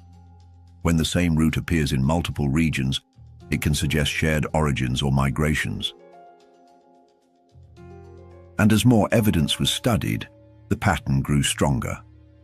In several ancient European cultures, powerful leaders and clans had names like Dan, Dana, or Danu. These names often showed up in places of authority and tradition. Some were tied to rulers or elite classes, others to priestly or warrior groups. It didn't seem like these groups were poor wanderers. In fact, it looked like they came with skills. But that's not all. Alongside the names, symbols began to appear too, some of them deeply tied to the tribe of Dan. In Italy and Scandinavia, noble families used serpents in their coat of arms as signs of power and judgment. In some cases, the serpent wrapped around swords, shields, or royal crests, suggesting a connection to justice, cunning, and authority. Archaeology supports these ideas. Across parts of Europe, tools and weapons from this period show sudden advances in metalworking. In some areas, there's evidence of copper and bronze work that appears more refined than local traditions. Complex laws and social systems began to appear in regions where such order hadn't existed before. Some regions also developed new religious or ritual practices, possibly brought by newcomers. In coastal areas, we find signs of long-distance trade and navigation, pointing to people who knew how to sail, organize commerce, and build new societies. And after everything we've seen, the tribe of Dan's mysterious disappearance, their strange symbols showing up in Europe, and their possible influence on kingdoms and legends, many researchers began asking a serious question. What if Dan wasn't forgotten by accident but on purpose? Some historians and Bible scholars believe that the identity of the tribe of Dan may have been erased deliberately. The reason? Because if Dan really became part of Europe's royal families, or helped shape early civilizations with their knowledge of navigation, metalwork, and law, it would change the stories that both religion and politics have told for thousands of years. For example, if rulers in Ireland, Denmark, or France came from a Hebrew tribe, it would connect European history directly to the Bible in a way that many people never expected. This could challenge both religious traditions that claim Dan was lost forever, and political traditions that teach those kingdoms rose independently. That kind of connection might make some historians, and even governments, uncomfortable. It's also important to remember that history is often written by the winners.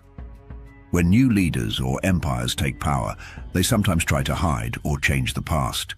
Maybe Dan's symbols were reused, but the name of the tribe was taken out of official records, so no one would ask too many questions. Some early Christian writers called Dan dangerous. Others accused them of idolatry or betrayal. Over time, these ideas could have helped justify erasing Dan's story from the Bible's most important ending, Revelation. But here's something to think about. Why erase a tribe, unless they were never truly gone? Maybe Dan didn't vanish. Maybe they just became harder to recognize. Some researchers believe the tribe of Dan never truly vanished. They think the tribe survived by embedding its identity into symbols, which were later adopted by secret groups and hidden traditions. Let's go back to the time of the Knights Templar. These warrior monks lived during the Middle Ages and became one of the most powerful groups in Europe.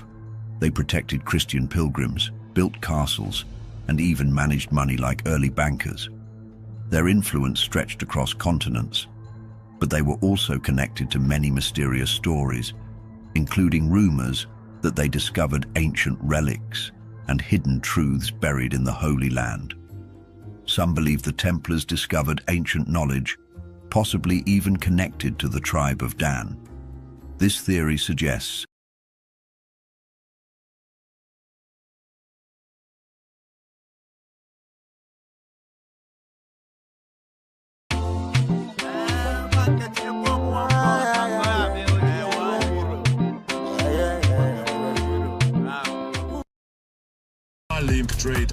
trade. How to avoid a money trap. Make it trade, I limp trade. Make it trade, I limp trade. How to break the barriers and start small. Make it trade, I limp trade. Make it trade, I limp trade. Learn more about a limp trade.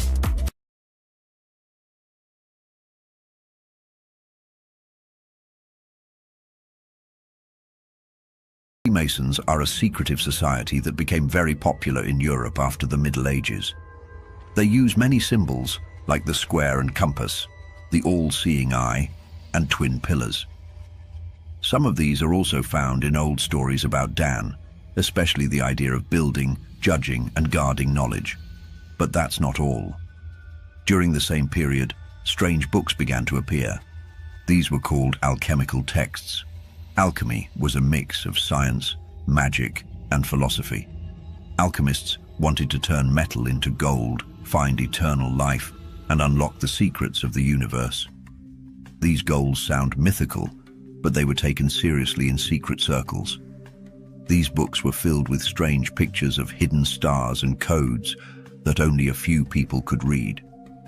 However, what matters for this story is that in many of these books, they often illustrated serpents biting their own tails. Sounds familiar?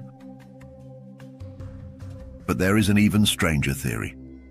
While many people believe the tribe of Dan went north into Europe, others think some of them went south into Africa. These ideas come from real communities that exist today, and what they say about their past is truly surprising. One of the most well-known groups is the Beta Israel, or Ethiopian Jews. For centuries, they lived in the mountains of Ethiopia, following ancient Hebrew laws.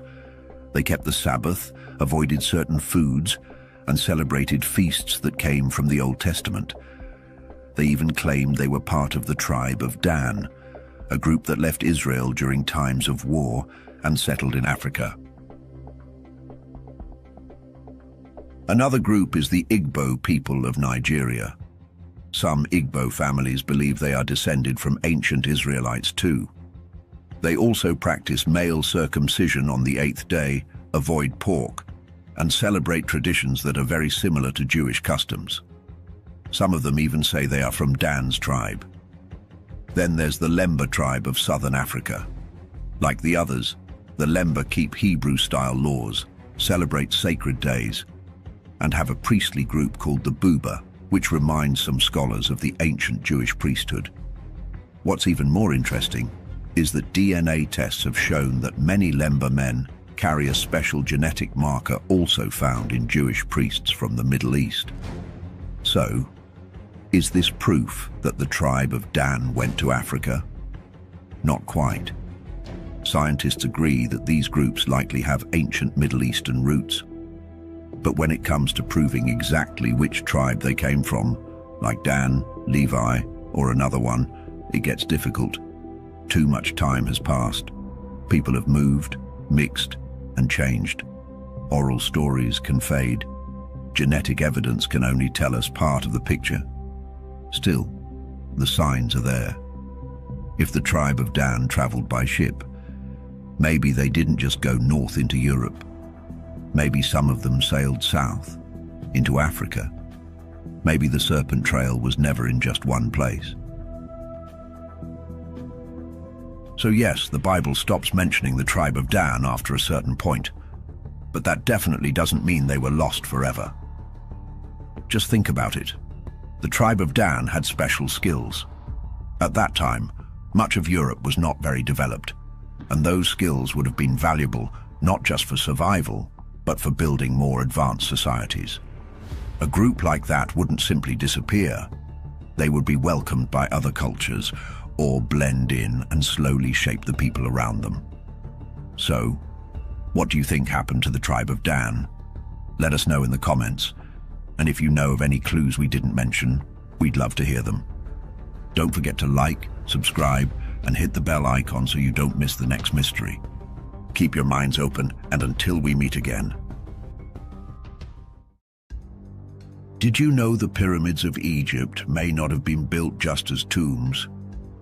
For thousands of years, stories have told of secret schools hidden beneath the temples and stone passageways, places where pharaohs and high priests prepared for something far greater than ruling on earth. They were trained to walk in the realm of the gods. But what really happened inside these hidden chambers? What kind of knowledge was so dangerous it had to be locked away in stone? And most importantly, what did the pharaohs learn that ordinary people were never meant to know? We'll find out together in this new episode of Secret Origins. Welcome. For thousands of years, The pyramids of Egypt have amazed people from every corner of the world. Most of us grew up believing they were only tombs for pharaohs. But old legends tell a different story. They speak of secret chambers and hidden hallways deep under the temples and pyramids. These places, according to the stories, were not made for burial. They were built for learning and for transformation. Only a few could enter: pharaohs, high priests, and sometimes the most trusted. Your mind, but your soul. We know of these teachings thanks to an ancient writer named Clement of Alexandria. He lived in Egypt during Roman times, long after the pyramids were built. Clement described 42 sacred books used by the priests of Egypt. These books, he said, contained everything: their philosophy, their science, their rituals, their knowledge of the stars, of medicine, and of the gods. But could these books be the curriculum of the secret schools beneath the stone? Modern archaeology is beginning to reveal clues that match these legends. In 2017, scientists used advanced scanning technology on the Great Pyramid of Giza. What they found were large, mysterious voids hidden inside the pyramid.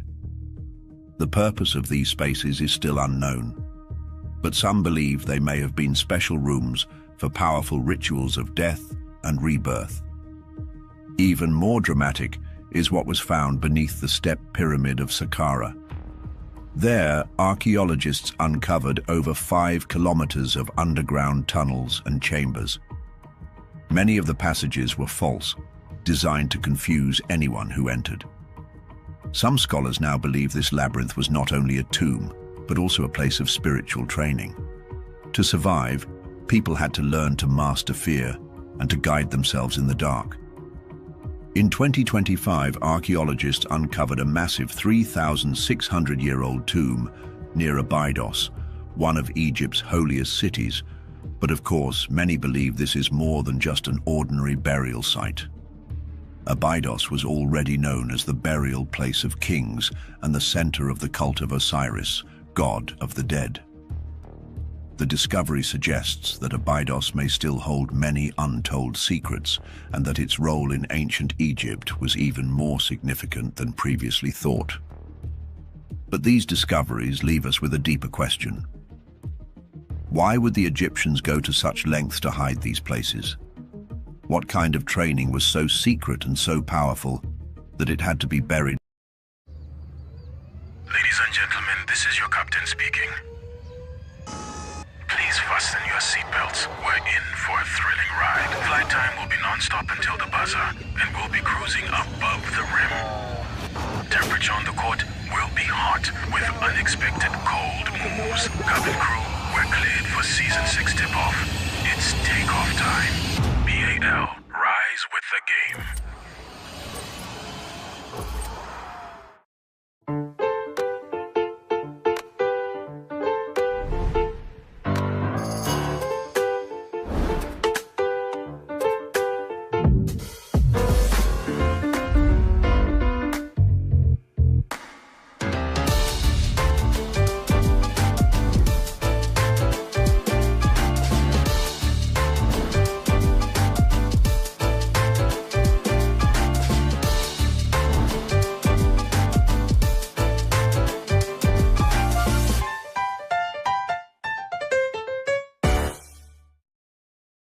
Schools were trained to walk the duat while still alive. They memorized entire scrolls of instructions, most famously the Book of the Dead, which was known to them as the Book of Coming Forth by Day. These texts described a soul standing before a massive gate, facing a guardian who demanded the exact words to let them pass. Speaking the secret password opened the way, granting safe passage deeper into the duat. A demon with blazing eyes stopped in its tracks when the traveler recited a spell that placed it back under divine order. A serpent made of fire curled away when its sacred name was spoken aloud, forced to retreat into darkness. Each encounter rewarded precision, courage, and mastery of the rituals. Knowing the right words moved the traveler forward through the 12 gates, past lakes of fire and countless dangers until they reached the final court of Osiris. But why would they study this path before dying? The Egyptians believed that preparation was everything. Only those who mastered the secrets of the duat while alive could hope to survive its dangers after death. To them, immortality was a skill to be learned. One of the most striking pieces of evidence comes from the Papyrus of Ani, one of the most complete copies of the Book of the Dead. In it, we see Ani, a royal scribe, standing before the god Osiris. His heart is being weighed against the feather of Ma'at, the goddess of truth and order. If his heart was heavier than the feather, weighed down by sin or dishonesty, it would be devoured by Amut, a monster part lion, part hippopotamus, and part crocodile. But if his heart was pure, Ani would be allowed to pass into the eternal fields of peace. This image captures the central idea of the Egyptian afterlife. Survival depended on preparation, on purity, and on knowing the right knowledge at the right time. And as you know, the Egyptians went further than almost any other culture in these preparations. Their priests developed entire rituals to rehearse death.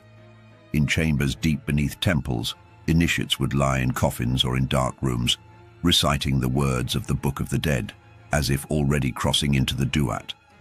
The goal was not to pretend, but to truly separate the soul from the body for a time. And as you will soon see, there is some evidence that the ancient Egyptians may have actually succeeded in doing this physically. For the ancient Egyptians, knowledge alone was not enough. The body also had to be prepared. They believed the soul was made of many parts, but the three most important were the Ka, or life force, the Ba, or personality, and the Ak, the spirit of light. For these to reunite in the afterlife, the physical body had to remain intact. If the body decayed, the soul would be lost. This is why mummification was not simply preservation, but a whole spiritual technology. By carefully drying, wrapping, and protecting the body, the priests were building a vessel that could last for thousands of years. Every step of the process was filled with meaning. The ritual of opening the mouth was one of the most sacred. After the body was wrapped, priests would touch the lips and eyes of the mummy with special tools, symbolically restoring the ability to eat, drink, see, and speak in the afterlife. Another important detail is that the heart was always left in place.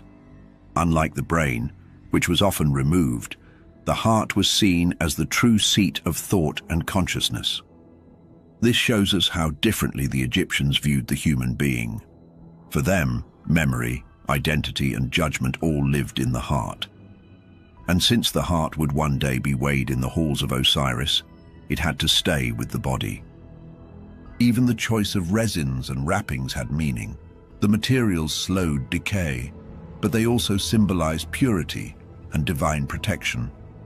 The body became something like a battery, charged to keep the connection between soul and flesh alive across dimensions. Some scholars even argue that the pyramids themselves, aligned with the stars, acted as amplifiers of this process. But what if the whole practice of mummification was not about death at all, but about keeping the soul active and present, able to cross between worlds? Think about it. These bodies have lasted for over 3,000 years. When you stand in front of a mummy today, you are looking at a person who believed they would need that same body to live again. It's clear just how advanced the ancient Egyptians were, and it's no surprise that many today believe they possessed a high level of consciousness, operating on higher frequencies. This included training the mind in ways that were nothing short of extraordinary for their time, over 5,000 years ago, while our science is only now beginning to uncover such possibilities. But what exactly were they capable of? We mentioned earlier the separation of the soul from the body. In the hidden chambers beneath Egypt's temples, students of the mystery schools were trained to leave their physical form willingly, traveling in what they described as the car to faraway lands, to sacred sites, and even to realms beyond the living. The idea sounded simple, but mastering it took years of discipline. What was meant to happen during astral projection began with stillness. The body had to be perfectly at rest, every muscle relaxed, every breath slow and steady. This stillness was the anchor that kept the body safe while the soul prepared to move. Only then could the conscious self begin its journey, slipping gently away from the physical shell. With the body secure, the traveler could drift into unseen spaces, crossing vast distances without taking a single physical step. Some accounts speak of initiates visiting temples hundreds of miles away and returning with knowledge they could not have seen with their own eyes. Modern researchers sometimes compare this to what we call out-of-body experiences, or remote viewing.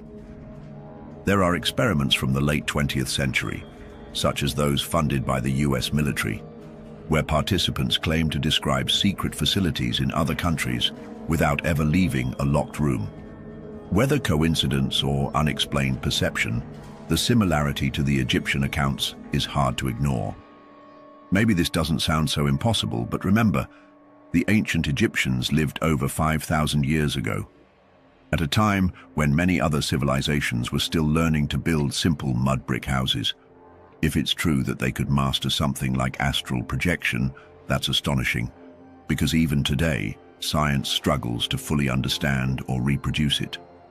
Recent neuroscience experiments use virtual reality, sensory manipulation, and brain stimulation to create the feeling of floating outside yourself. The Egyptians, on the other hand, without wires or machines, used sound, rhythm, and deep meditation to achieve something similar, or perhaps something far more real. However, as many scientists today believe, the ancient Egyptians didn't stop at astral projection. Once initiates could travel beyond their bodies, their training moved toward the next step, speaking with those who no longer walked the earth. We already mentioned that in their view, death was not the end. It was just a change of state. So it's no surprise that the ancient Egyptians believed the dead could still speak, guide, or even warn the living. Egyptian ritual texts speak of entering halls filled with the voices of the departed. These were not random whispers, but intentional conversations. The traveler might seek out an ancestor for advice, a deceased high priest for hidden knowledge, or even a god for divine instruction. This is where modern parallels get interesting. Mediumship and channeling, where a living person conveys messages from spirits, have been studied in controlled settings. In some cases, the person shares verifiable information they could not have known. Scientists remain divided, with some pointing to subconscious memory, others to unexplained phenomena. But the idea that thoughts can pass from one mind to another, across distance, or even across the boundary of life and death, continues to fascinate. But how did the Egyptians achieve this, and was it really possible? The Egyptians knew that the human mind could be influenced not only by what it saw, but by what it heard, and more importantly, by what it felt. Sound was one of their most powerful tools. In the quiet halls of their temples, priests used deep, resonant chants that would roll through the stone walls and echo in long, vibrating waves. These vibrations were felt in the chest, in the bones, even in the skull.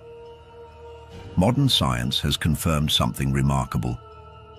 Certain sound frequencies, such as 432 Hz and 528 Hz, can create strong resonance in both air and solid matter. They can cause water to ripple, stone to hum, and even influence brain activity. Scientists today call this brainwave entrainment, a process where sound gently guides the brain into specific states, deep relaxation, dreamlike imagery, or intense focus. For the ancient Egyptians, reaching these states may have been the entire point. They were creating a controlled environment where the mind could shift into a higher state of awareness. In modern terms, this is similar to meditation, breathwork, or certain sound therapies used today to lower stress, sharpen focus, or even trigger vivid mental visions. The Egyptians believed that in these states, a person could more easily receive messages from their own higher self, from the spirits of the dead, or even from divine beings, and the way they did it was truly incredible. Archaeologists and acoustic engineers studying ancient temples, such as the Temple of Hathor at Dendera and the Great Pyramid's King's Chamber, have found that their architecture naturally amplifies certain sound frequencies. The chambers act almost like musical instruments, turning a single voice or drum beat into a deep, rolling vibration that seems to come from all directions at once. Many believe this was their method for reaching a higher vibrating state, a condition where the body is calm, but the mind feels open and expansive, as if tuned to a different channel. Today, people try to achieve this through meditation, sound baths, or special breathing techniques. In ancient Egypt, the temples themselves were the instruments, and the priests were the conductors. Some researchers suggest that in this heightened state, the Egyptians believed they could communicate with beings not from our world, what we might today call extraterrestrials. This could, they argue, explain why Egypt seems so advanced for its time, with knowledge of astronomy, engineering, and medicine that feels centuries ahead. Others believe the voices they sought were not alien, but ancient, coming from civilizations long vanished, for example, Atlantis. According to this theory, the Egyptians inherited fragments of wisdom from a people who lived before the great floods, carrying forward their understanding of the stars, sacred geometry, and spiritual science. Whether you believe in otherworldly visitors or forgotten civilizations, there's a good chance that sound was their bridge, the key to shifting consciousness and opening doors to realms beyond the ordinary senses. Some believe that those who succeeded here were invited to attempt something far more dangerous, rehearsing their own death. And where would this take place? Most of you can probably guess. The King's Chamber, hidden deep within the heart of the Great Pyramid of Giza, was first entered in modern times in the early 19th century, when explorers forced their way through ancient passageways blocked for centuries. It sits at the very center of the pyramid structure, perfectly aligned on the north-south axis, and is constructed entirely of massive granite blocks, some weighing over 70 tons. The room measures roughly 10.5 meters by 5.2 meters, with a height of about 5.8 meters. At first, scholars assumed it was simply a burial chamber for Pharaoh Khufu, the pyramid's builder, yet no treasures, no mummies, and none of the usual signs of a royal burial were ever found there. This fact has led many to wonder whether its true purpose was something far different from what history books tell us. But recent acoustic studies have revealed something remarkable. When someone makes a sound in the King's Chamber, even just a hum, the room itself starts to sing back at a special low tone, about 117 times per second. For a stone room this big, that's surprisingly high, and it's very close to vibrations that many people today think can be good for the mind and body.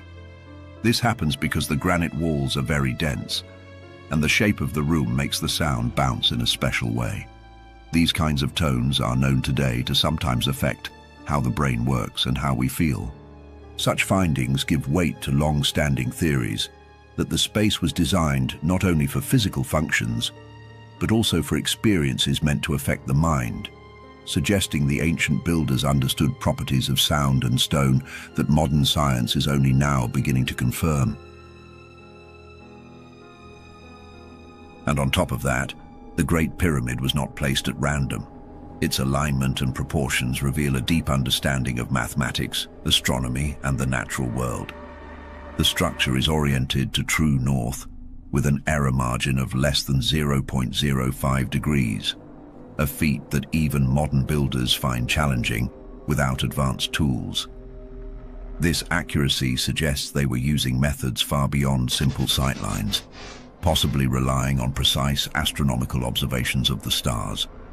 Many researchers have noted that the three main pyramids mirror the positions of the stars in Orion's belt. In ancient Egyptian belief, Orion was linked to Osiris, the god of the afterlife.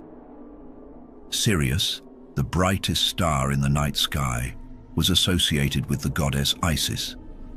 The rising of Sirius each year marked the flooding of the Nile, an event critical for agriculture. By aligning their monuments with these celestial markers, the Egyptians not only honored their gods, but may have synchronized their architecture with natural cycles. Sacred geometry played a key role in their designs. Ratios like the golden section, 1 to 1.618, appear in the pyramid's dimensions, as do proportional relationships found in the Ankh, the ancient symbol of life. These ratios reflect patterns found in nature, from seashell spirals to the way plants grow, and it doesn't stop there. The pyramid texts, some of the oldest religious writings on Earth, describe the pharaoh's journey to the stars, using the pyramid as a kind of cosmic launch point. Scholars have also found that the Egyptians understood the precession of the equinoxes, a slow shift in the Earth's axis that changes the position of the stars over thousands of years. This knowledge would have required centuries of careful observation. Beyond astronomy, their mastery extended into engineering and material science. The precision cutting of multi-ton limestone and granite blocks, the transport of these stones from quarries miles away, and the seamless fitting of each piece, all without mortar, remain astonishing. They also demonstrated advanced hydrological knowledge. Some theories suggest the internal shafts and passages of the pyramids could have interacted with groundwater to generate energy or sound, creating an environment for altered states of consciousness. While still debated, this aligns with their apparent use of acoustic resonance in other temples, such as the Temple of Hathor at Dendera. Mathematics underpinned all of these achievements. They calculated slopes, volumes, and alignments with remarkable accuracy. Some measurements in the Great Pyramid correspond to the Earth's circumference and the length of the solar year when converted into certain units, leading to speculation that they held a level of geodetic knowledge that would not appear again for millennia. And because of all this, it really seems like the ancient Egyptians did nothing by accident. Suddenly, the idea that advanced consciousness techniques were once widely practiced doesn't seem so far-fetched. But you're probably wondering, why can't we say for sure that such practices and secret knowledge really existed and came from the ancient Egyptians? Well, many believe the answer lies in the Book of Thoth. Ancient writings describe this book as a record of the highest knowledge, teachings said to grant mastery over cosmic cycles, the hidden forces of nature, and even the powers of the human mind. The story goes that only the most disciplined and morally pure initiates could study it, because one mistake in its application could destroy not only the practitioner, but everyone around them. By the 19th and 20th centuries, occultists and members of the Theosophical movement began to weave their own theories around the book. They claimed the original text may have been deliberately hidden or destroyed perhaps by Egypt's own priesthood, or later by Greek, Roman, or even church authorities to prevent its secrets from spreading.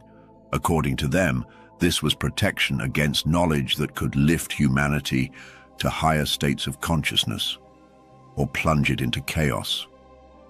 Some researchers and writers suggest that parts of this knowledge may have survived in fragments, preserved in the Egyptian Book of the Dead, while the rest was lost through intentional destruction or passed down only in secret circles. If true, it means that the most powerful chapters of Egypt's wisdom never reached the public. So, what do you think? Did the ancient Egyptians truly master a hidden spiritual technology? A way to shape the mind, body, and soul to reach higher states of being? Or have we only uncovered fragments of a far greater system, now lost to time? Whatever the answer, maybe one day we'll unlock the full extent of their knowledge. But until then, we can only wonder, do we truly deserve to call ourselves an advanced civilization, when all signs suggest they may have been far ahead of us? We'd love to hear your thoughts in the comments, and if you believe more people should discover Egypt's secrets, give this video a thumbs up to help spread the word. Keep your minds open, and until we meet again. Did you know that a race of superhumans is missing from our lineage?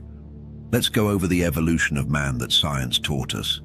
Humans came from a trail of Australopithecus down to Homo sapiens, but in 2008, a strange finger bone was found in the Denisova cave. This bone did not match any tests attempting to relate it to the known hierarchy of evolution. Instead, it led to more evidence from a strange civilization that history just happened to omit. What is this civilization? Is there more proof of their existence? What happened to them? We'll find out together in this new episode of Secret Origins. Welcome. It all started with something small. So small you could have mistaken it for nothing. In 2008, deep inside Siberia's Denisova cave, archaeologists pulled a tiny fragment of bone from the soil. When they unearthed this bone, they didn't expect much. Maybe a Neanderthal scrap, or perhaps a modern human. But they were so wrong. When geneticists sequenced the DNA, they froze. This wasn't Neanderthal. It wasn't Homo sapiens either. It was something else entirely. A new kind of human that no one had ever seen before. That little bone belonged to a young girl who lived about 50,000 years ago, and it was found in no other place than a cave known as the Denisovan Cave. Because of how strange this bone was, scientists realized that there could be more from where that came, so they called her kind the Denisovans. Suddenly, our neat family tree of us and the Neanderthals exploded into chaos. Why not? There was now proof that another human species had walked the earth alongside us. Not just that, there was a fat chance that they were equally sophisticated and powerful. And yet, despite the staggering evidence, there is no mention of them in our history books.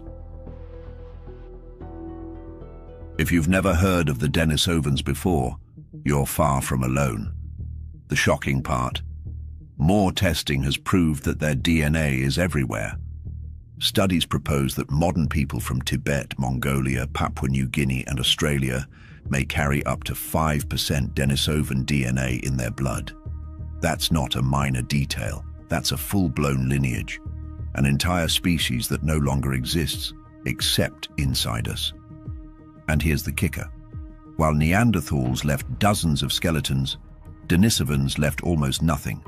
A pinky bone, a few molars, a jawbone high on the Tibetan plateau, a possible skull in China. That's it. Yet somehow they contributed massively to our genome. So how does a species powerful enough to rewire our DNA leave no trace in the dirt? Did we erase them, or did they erase themselves? In 2010, the news of the Denisovans hit the world, and with its release, it rattled anthropology to its core. Imagine scientists coming to announce that they missed a previously unknown group of hominins. For decades, the story was simple.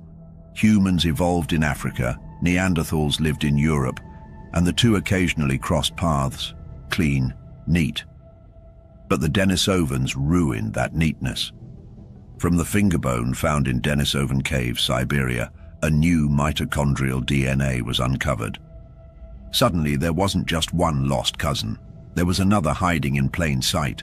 Even worse, this lost and found breed was just as influential. To top the news, the Denisovans were not a fringe group. They were global players. Since their DNA was found in more than one place, they most likely shaped the immune systems, bodies, and even the minds of entire populations. And yet, their fossils are almost non-existent. How could a species so important vanish so completely? It's as if they were scrubbed away from the record. That's the puzzle we're about to unravel. When scientists pieced together the Denisovan story, they noticed something strange. First, they did find a few pieces of evidence, but these were not limited to the Denisovan cave. They found more across Asia, leading us to believe that the Denisovans had a solid stand, and there are probably more remains waiting to be found. But it doesn't end there. The fossils we do have, like the Xiahi mandible from Tibet and the massive Harbin skull from northeastern China, don't look like scraps from fragile cave dwellers. They look powerful. For example, the Harbin skull is so huge that it earned the nickname Dragon Man. It has a massive cranial cavity, heavy brow ridges, and a robust jaw. One look, and you'd see that these weren't small, delicate humans. They were built like fortresses. What about the Xiahi jaw? They are twice as thick as a modern one, with molars so large they look like they belong to a different creature altogether. The Denisovan brain case was massive, estimated to be nearly 20% larger than the human brain case. Not just bigger in raw size, but wired in ways we don't fully understand. Could that mean Denisovans weren't just another branch of humanity, but the superior humans history forgot? Now, bigger doesn't always equal smarter, that much is true. But their DNA tells a deeper story. Within it, scientists have found unique neural development pathways. This discovery hints at brains tuned differently from ours. And what might that mean? It suggests Denisovans could process memory faster, recognize patterns more clearly, and think with a kind of efficiency we can only imagine. Picture a mind storing details like a hard drive, recalling them with near photographic accuracy. And here's where science meets myth. Across Asia, legends speak of giants with extraordinary memory and wisdom. That is, beings who guided humans and seemed to command hidden forces. Were these just campfire stories? Or are they traces of Denisovans remembered as more than human? Mainstream science fights this thought, but when you place the evidence together, the skulls, the brain volume, the genetic markers, it's hard not to wonder, did these ancient humans simply outclass us, not only in body but in mind? And if they did, why are they gone? Let's step outside the cave for a moment. Across Asia, oral traditions describe massive beings who once walked among smaller humans. In Tibet, shamans speak of sky-born ancestors who towered over ordinary men. In Mongolia, they tell stories of robust warriors who lived in mountain fortresses. Even the Bible whispers of Nephilim giants wiped out in a cataclysm. You don't think this is a mere coincidence, do you? Now let's layer in the scientific evidence found. Harbin's Dragon Man skull, the Xiahi jaw, and the random oversized molars discovered in the cave. Add the fact that Denisovans interbred with our ancestors, leaving fragments of their DNA inside us. Suddenly, the traditional tales no longer sound so far-fetched. Have you ever been short of breath hiking a mountain? That's because at high altitudes your oxygen levels plummet. Most humans struggle beyond 10,000 feet, as our blood just can't grab enough oxygen. But did you know it's different for Tibetans? They stroll around at 14,000 feet like it's nothing. Their secret is not in breath training, it's a unique variant present in their DNA. In 2010, a group of researchers led by Rasmus Nielsen discovered something massive. They saw that Tibetans carry a mutation called EPAS1, which allows blood to process oxygen in thin air. What's shocking is that this gene didn't come from us, normal humans. It came from the Denisovans. Upon further testing on the discovered remains, the same DNA was found on the Denisovans. This means that these mysterious humans had already mastered life at extreme altitudes tens of thousands of years ago. Unbelievable. Picture it. While our ancestors hugged warm valleys, Denisovans climbed icy mountains and thrived in environments we'd normally consider unlivable. To them, Everest-like conditions were no biggie because they could thrive there. In a world where even the best of humans are still struggling to adapt to normal weather conditions, the adaptation level of the Denisovans has trumped the harshest situations. But oxygen wasn't their only superpower. Denisovans also passed down disease resistance genes that still protect us today. Studies show they carried genetic traits to fight the pathogens that plagued early human populations. Indigenous groups in Asia and Oceania inherited these shields, giving them natural resistance to illnesses others couldn't withstand. So while Homo sapiens were wiped out by waves of plagues, Denisovans walked through like it was a mild cold. Their immune system wasn't just good, it was elite. It gets more interesting. Some of these genes are even linked to enhanced responses in modern humans, making us tougher against certain diseases, but also more prone to autoimmune conditions. Sometimes, it seems almost like we inherited too much firepower. Was this just random evolution? Or does it hint at deliberate genetic refinement that started with the Denisovans? And then there's the most enticing possibility, lifespan. Genetic studies reveal Denisovan variants linked to neural